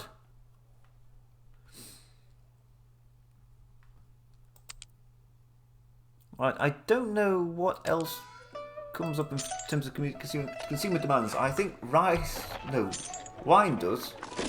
What's the point? There's no rice, is there? I guess it's the wrong part of China.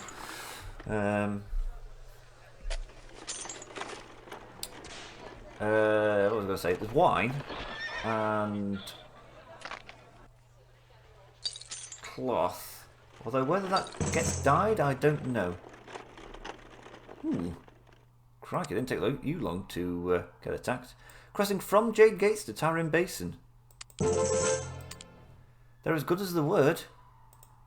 Well, they said they were going to get violent and did that almost immediately. God, this Silk Road, it's fantastic. Look at that. No wonder the price of silk was so high by the time it got there.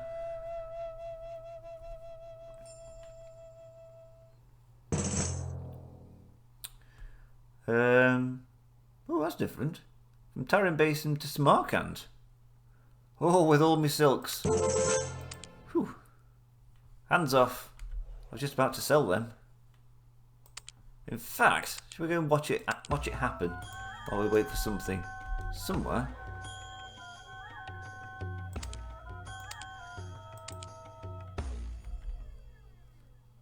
He's on his way to Merv. Ah, winemaking. Demanded by barracks, dwellings, palace, tavern, temple. Now, wine is a food resource, not a luxury resource. Not a luxury, it's an essential.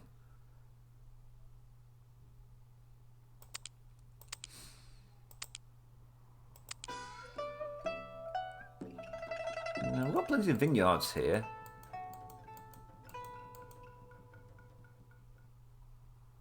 What about wineries?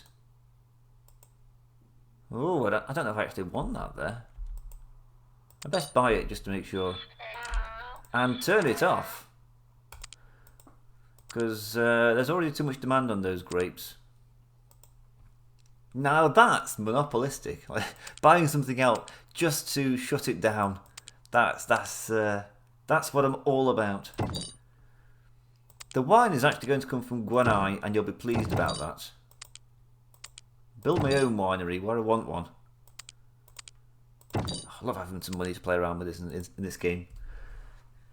It's just a shame you're limited to 30 merchants. I mean, I guess it's part of the challenge as part of the scenarios, the campaign. But wouldn't it be nice to have like a sandbox where it'd be like unlimited merchants? Just build. That's 3. And presumably, I could sell to a palace, but I've got a feeling that, yeah, mediocre wine production, consumption. I haven't said that. It's more than silk. I'll consider it. For the time being, go to Western Gunai. Evan Sensible. Why don't you do it like that? And save us all some time. Wine 1. Go to Gunai. I don't know if it saves much time, but it does cut the corners insofar as I don't have to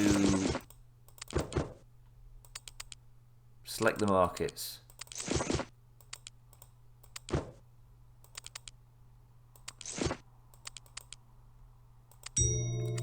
Now,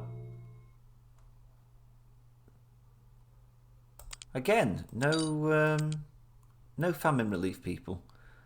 That's fine.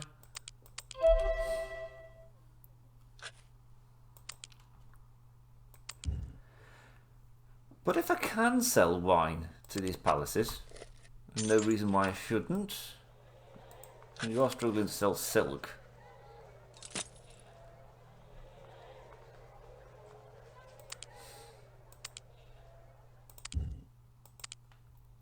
I guess it's money, isn't it? It's money. Although, where would I make it?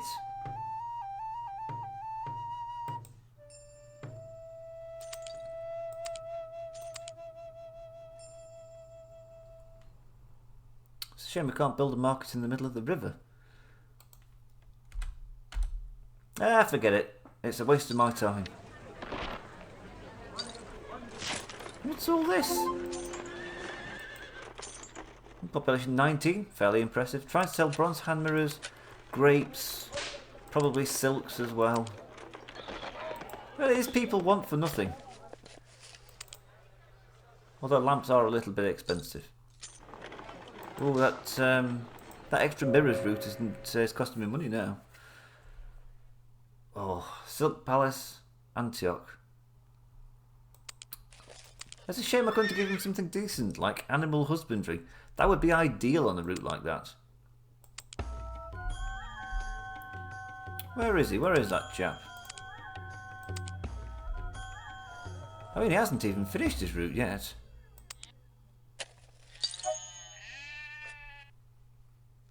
Is this his second run? Because by the looks of it, he makes about 3,000 a time.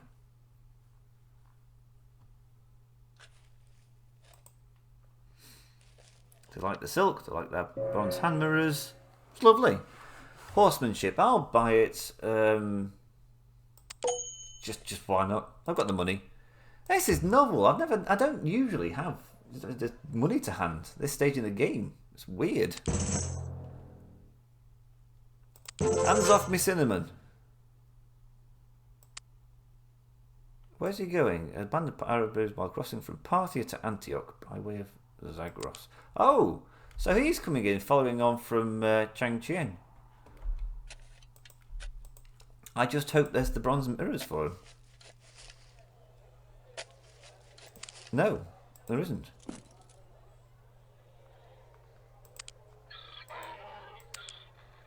Go on, you. What are you waiting for?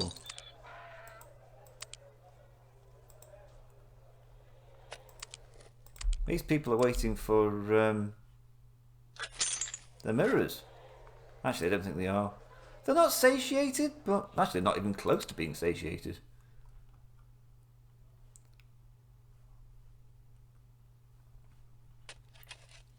Go on, you awkward sod. Maybe it's worth getting a second smelter there.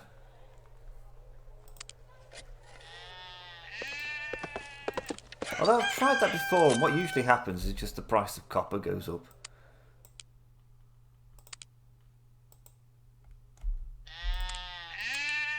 I'll risk it though, I've got the money. No. Wasted my time, wasted everybody else's time. Finally, these people are leaving. That dulun noise is usually bad news, but in a city like this, where I don't want them there in the first place, music to my ears. Because they are marginally pushing up the cost of Brand's hand mirrors for Cheng Cheng here. And he's got money to make. And what money?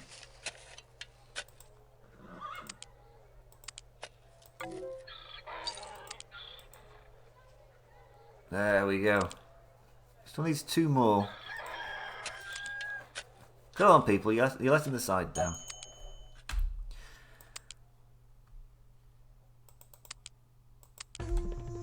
Not quite sure what to do with the time being. Everything just seems to be going a bit smoothly. I've got large cities in Chanang and they are stable. No. Who said you could found a city? I mean, I know that you're actual Gwenai, as opposed to Western Gwenai, Southern Gwenai, and the other Gwenai. I'm not feeding you. Well, I could make some money from it, though.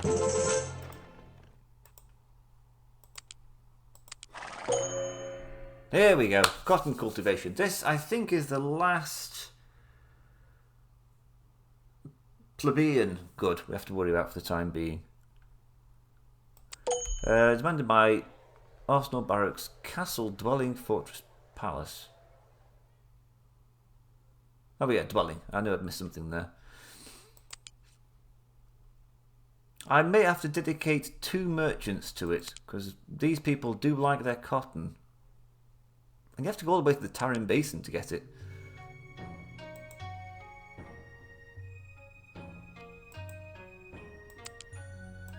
That's fine, I can set that up. That's Nia. 1,302. Does this count as a trail then? Oh well.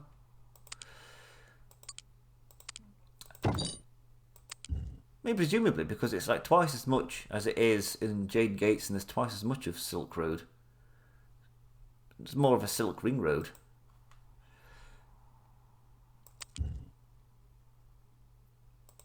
We'll have our own weaver here. And then go from Nia. The whole bunch of cotton.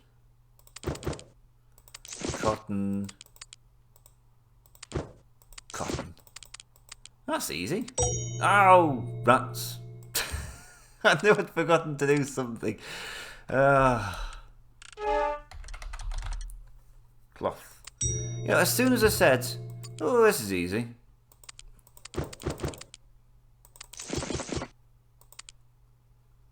Go from for Gahana.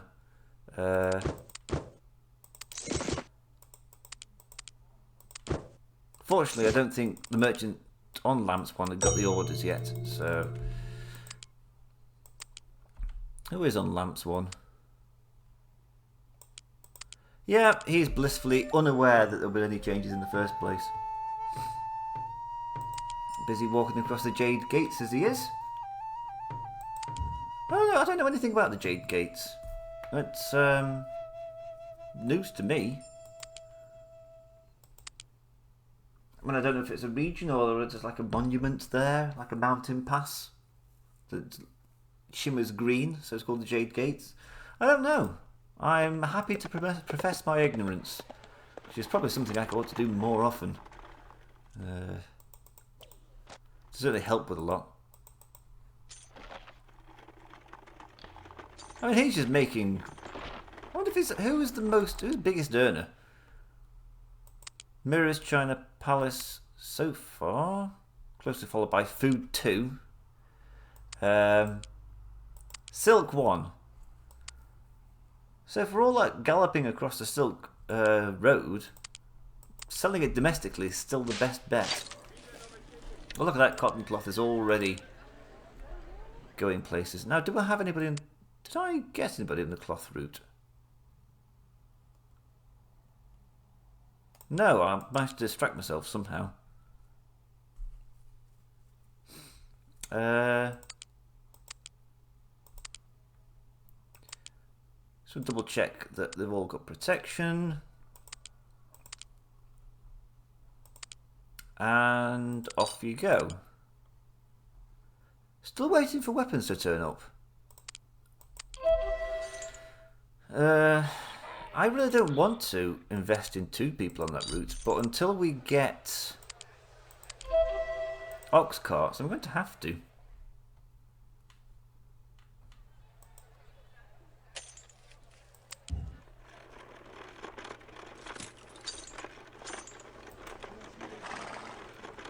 Because look at that, it's already massively affecting livability.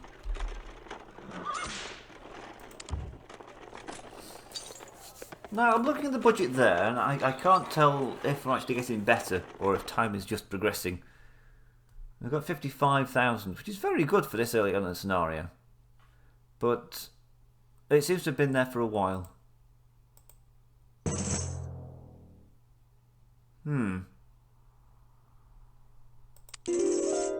Nice! I did feel it was somewhat unfair that he got away with it and he didn't. Although, having said that, Huang Ti is probably going to get caught up now and probably won't be able to flee. And then there's people in those cities will get upset about the cotton cloth and then they'll all leave and that's my market gone and they'll go bankrupt. And it's all due to some pesky Mongols. Although at this point it's not the Mongols as such, it's just generic nomadic horsemen. Well, Xiongnu or something like that. If an ambassadorial... Oh, his event has expired. Never mind. If my knowledge of barbarians in the northern border comes from Emperor Rise in the Middle Kingdom too. At the start, they are just nomadic camps. Then they turn into the Xiongnu and the Xiongnu Empire. And they turn into the Mongols at some point. And as the game progresses, they get harder and harder until you get to the Mongols, who are just too hard.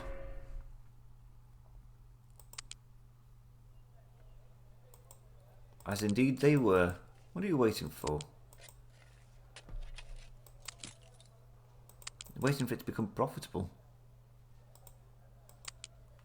I can understand that. He's busy making the time of his life selling lamps and doing a good job of it as well. It's Silk Palace Antioch route. It's a good one to get animal husbandry on. And I say there's just money being made in both directions, and it shows. Oh, come on, guys, you're embarrassing yourselves. There's not even any cargo there. Tyrant Basin to Jade Gates. But the event that made the Jade Gates dangerous has long since passed. What are the odds that people are going to crop up there now? I don't think that's the case. I think it needs a foodstuff there for it to happen, which explains why it happened in southern Apmea. It's because there's figs. And people are turning up again. Get out! It's all those abundant brass mirrors.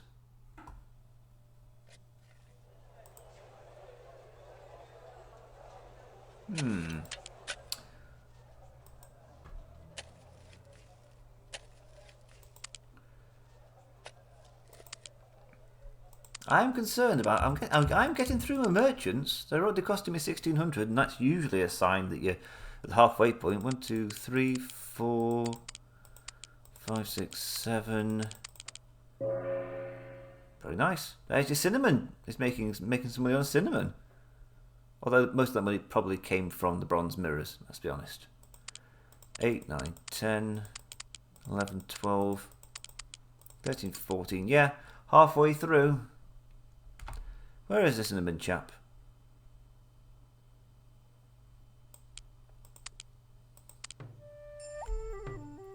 He's on his way back to pick up more cinnamon, and after having a successful trip selling bronze hand mirrors. I'm really happy with that. I'm very happy with the fact that it's actually in the manual. It suggests making routes circuitous. There we go, fur coats. Looks like it should be a problem, but actually it just makes the fur route profitable. Although I've got to find who was on the fur route and tell him to stop doing that. Because rather than selling for at most 160, just make them to fur coats and sell them for 1,400. A lot of furs need to go into that though. But that's okay. There's 2 furriers there. Or 2 fur things. So we go to furs. What's it called? Furry China? Fur China Palace. And just be like, you make fur coats now. And there is already demand for it. Surprises me. Because it's a new item. How has demand had time to build up? And I'm not complaining. Oh, it sounds like I'm complaining, but... Okay, so who was on the fur route? You just turn round. Come back. Artisans in southern Fergana are striking. I've just built you. Like, no, the ink on the contract is not yet dry, and they have gone on strike.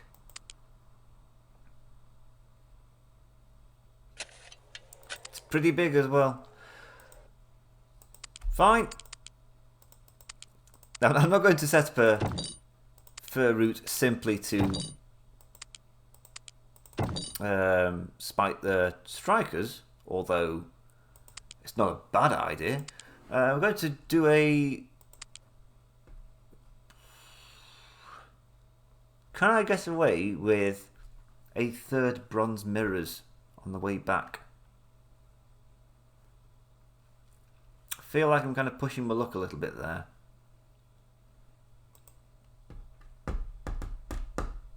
I mean, the demand chart says yes. So go to Eastern...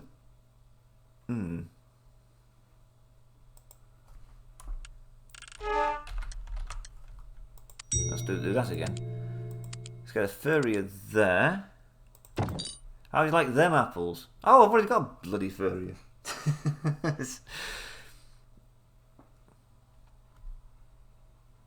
Oh well.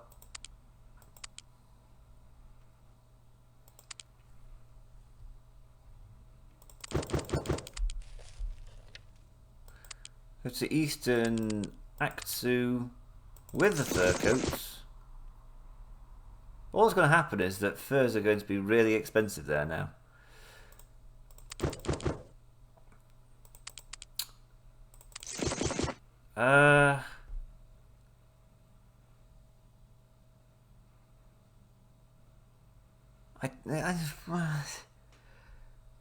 Yes, I mean, I'm going to do it, and then at the next opportunity, presuming that something else some other product gets developed, I can switch one of these routes from bronze mirrors to the new luxury.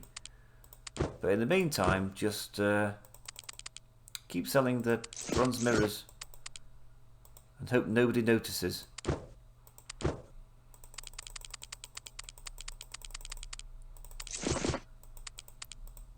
Fur coats. Good, good.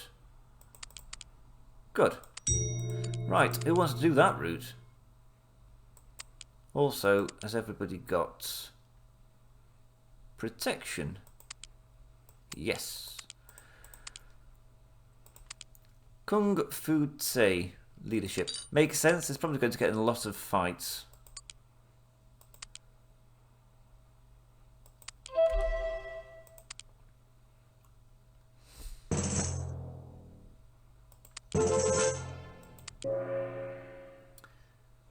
Nice. Honest reputation, I guess. It's a shame we don't get an opportunity to sell fur coats to Lulan.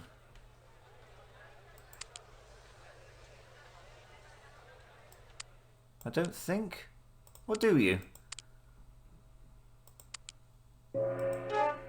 No, the mirrors that come back is what you sell. Silk China Palace. Good. Although I don't know if that was the one to go for, because the demand is pretty weak. I mean, look at that, it's pathetic. I'm almost at base price here.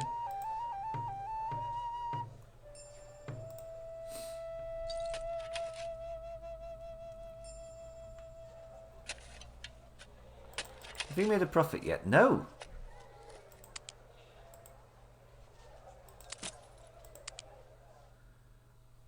Well, I mean, I'll put my hands up when I'll know when I'm wrong. Yes, I will purchase religion for 4,000 coins. And now we get temples, which, like cinnamon, kind of like fur coats. A bit meh, aren't they?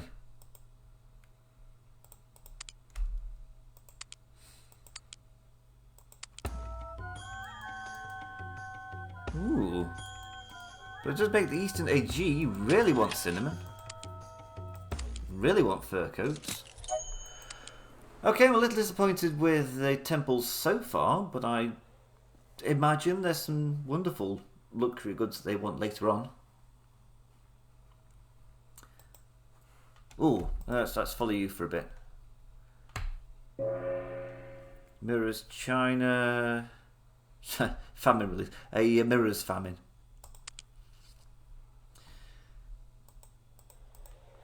I mean, the temples don't even want bronze mirrors. It's a terrible thing. Some silk. Do you like silk? No.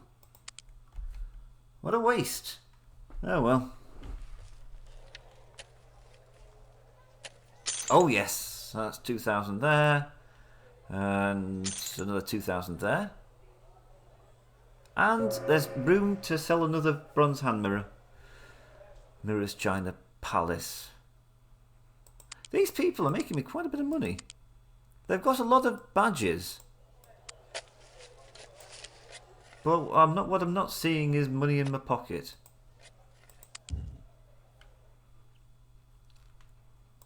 Oh, that's early days yet. Get off, me silks.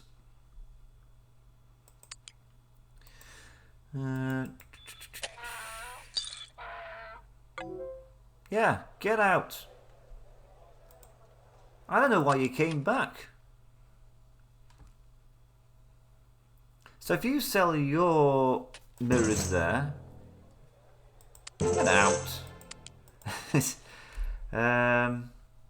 There's still room for another mirror.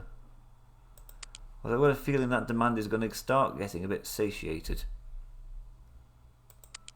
And you don't want that when you're dealing with the toffs.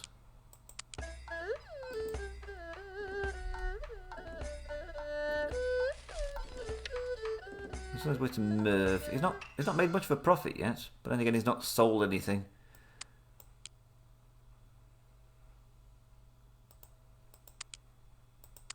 Let's watch you sell some military preparedness. Find an arsenal. Always good. I like selling weapons to places.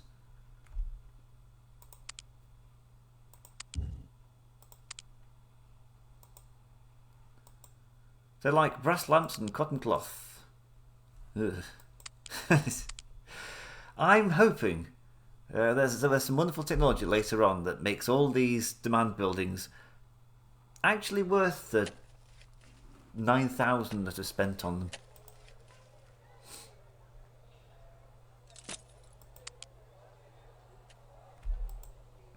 Ah, here's something interesting. The independent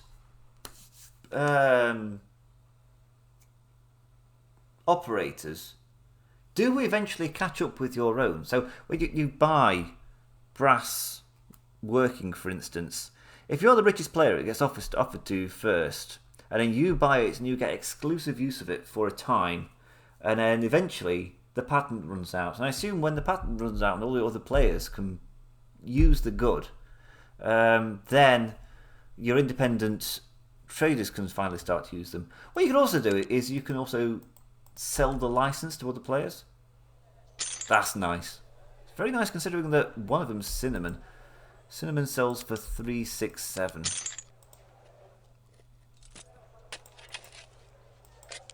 See, that's what I'm worried about. They've had about enough bronze mirrors, thank you very much. And yet,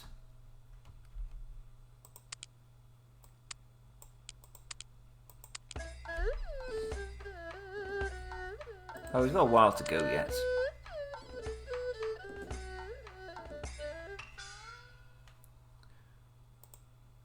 Oh, it's pathetic. I mean, apart from Cinnamon, I was going to say Carnelian, and I think I'd rather sell Carnelian. What does that cost? 100? Okay, maybe that was an exaggeration because Cinnamon sells for 240, isn't it? Get out. Also, a 71% chance. That's pretty good. I mean, there's nothing in that.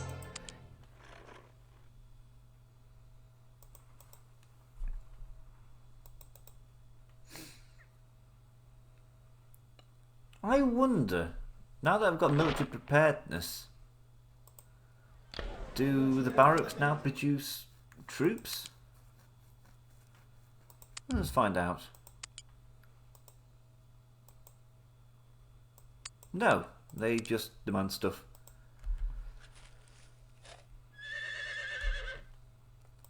How much does that sell for? Fur coats sell for 800. It's not bad.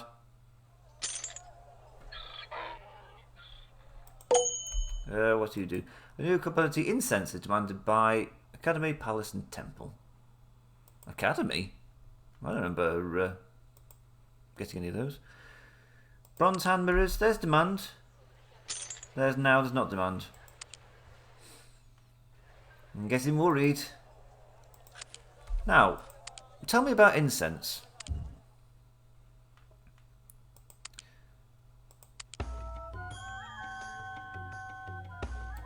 Ah.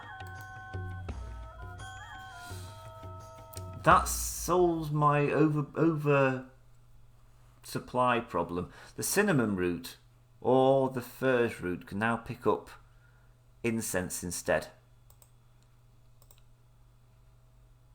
Demanded by temples. Not really demanded by palaces. Well, that's awkward. But I can deal with awkward. Awkward is as awkward... Oh, there's Antioch.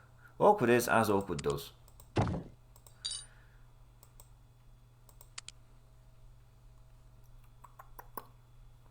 And there's some incense. I don't know what it's actually supposed to do. I don't know a great deal about incense, to be honest. I know it's something that you burn. So you burn incense sticks, but I don't know quite what it is. And I know you swing it, and you the Catholic mass, you swing the incense around. But as I say, what it is you're actually burning, is it a powder? Is it a liquid? I don't know. I'm just going to have to profess my ignorance on that one. And what I'm also going to do is just connect up all of the temples. Ugh.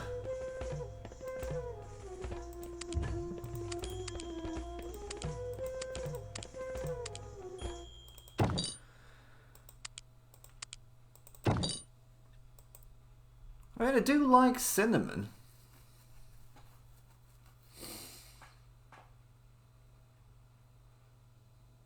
The thing is, the cinnamon is going in one direction. So the cinnamon will run out on the way to Antioch, and then there's nothing at Antioch for it to pick up and go back.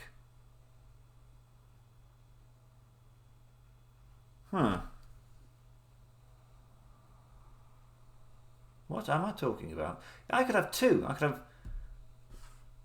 one cinnamon on the way out that sells to both palaces and temples, and then one on the way back that sells incense to just the temples. I don't know. All I know is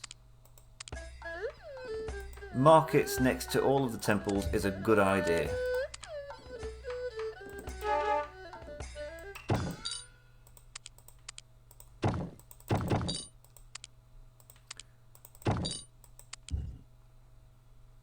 Where's the other one? It's over there. Oh, there's three here. Nice.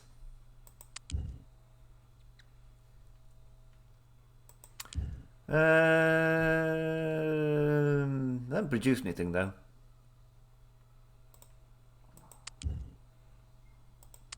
It's just worth it for future proofing. I'm going to do it to future. Oh, Bactra. I've heard of these places, but apart from heard about them, I can't tell you a great deal about them.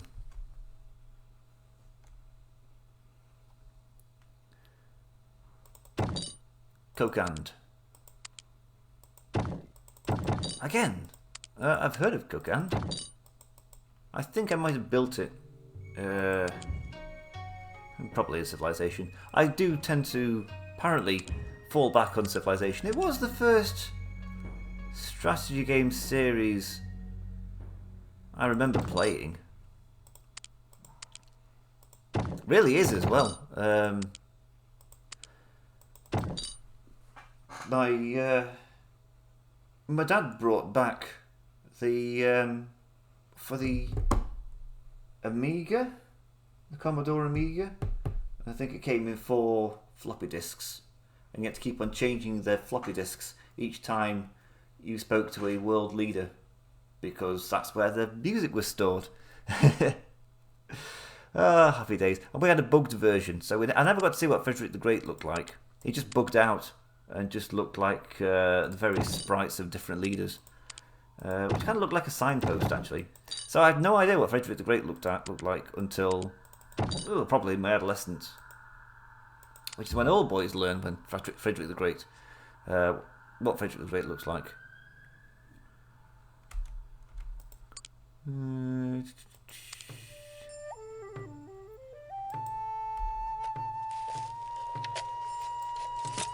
you included... I can't tell. I don't think the temple's included, so I'll upgrade you. Probably going to regret that. Actually no, because that bronzesmith isn't getting supplied.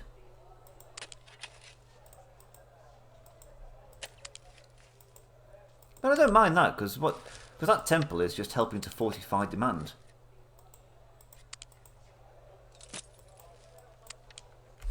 What's the price of incense?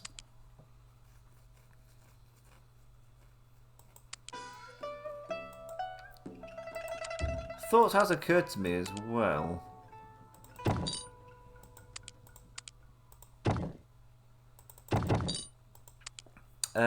I pick up the cinnamon from the Jade Gates. I don't go all the way back to Chanang. But it'd be worth going back to Chanang because that's where the points are earned.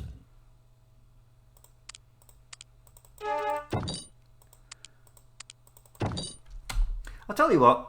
Been doing this for, I don't know exactly how long, because, as I say, we had that hiccup midway through. I think we're doing this for 2 hours now.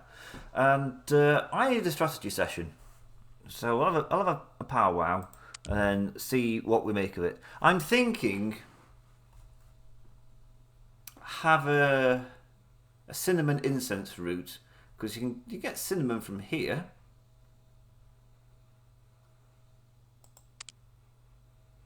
It's interesting, you can get cinnamon from Chanang and the Jade Gates, but you can only get incense from Antioch. And not Parthia. We get very little from Parthia. It's a rubbish place. A lot of brass from there, though. A lot of brass. But I'm not interested in brass. I've got some lamps set up for my 3 cities, and that's all you need.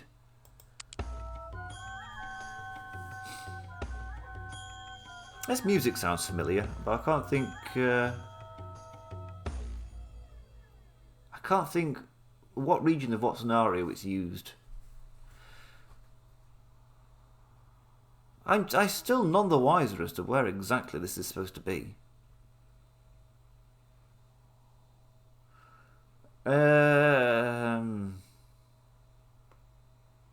I feel this river's significant. No, I don't know. I don't know if it's like, if you follow it down here, do we end up in Phoenicia? And is this Turkey? But is it like this bit of Turkey then goes into the Aegean up here and Greece is there? But then what's this? I don't know. But all I know is there is a lot of... Oh, I thought there was a lot of incense, but no. There's incense and wine there.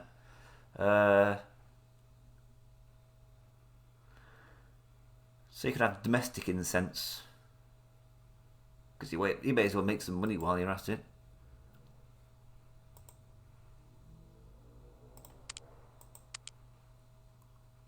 Incense.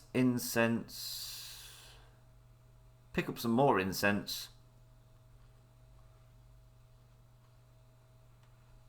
Go all the way to Chanang. How much does incense cost?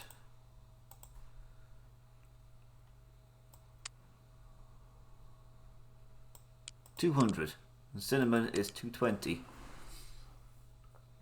It's not exactly a bank-busting route, is it?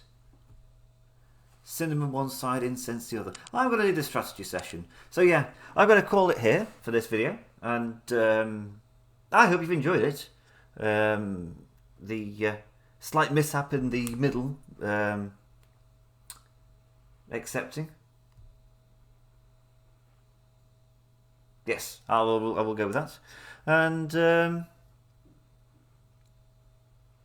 yeah, I've really enjoyed how this one has gone, because rather than me sitting there, you know, clicking my fingers, waiting for some money to come in, I feel like there's been continuous progress. Like there's been a steady stream of income, and with that steady stream of income, I'm able to do this, that, and the other. I think it's been very satisfying. But then again, your mileage may vary, and if your mileage does vary, Feel free to let me know in the comments, and also feel free to like or possibly dislike if you didn't like this, but I'd prefer if you liked it. And feel free to share with friends, family, and that Discord group that you're part of but don't really know why. I'm sure they'd appreciate it as well. I'm saying that like it's a common phenomenon. I have no idea. Discord servers are a mystery to me.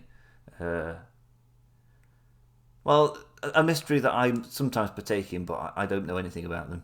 Anyway, yes, and I will do all those things that I said for you to do. The algorithm will like them, and I will see you next time. Thank you very much for watching.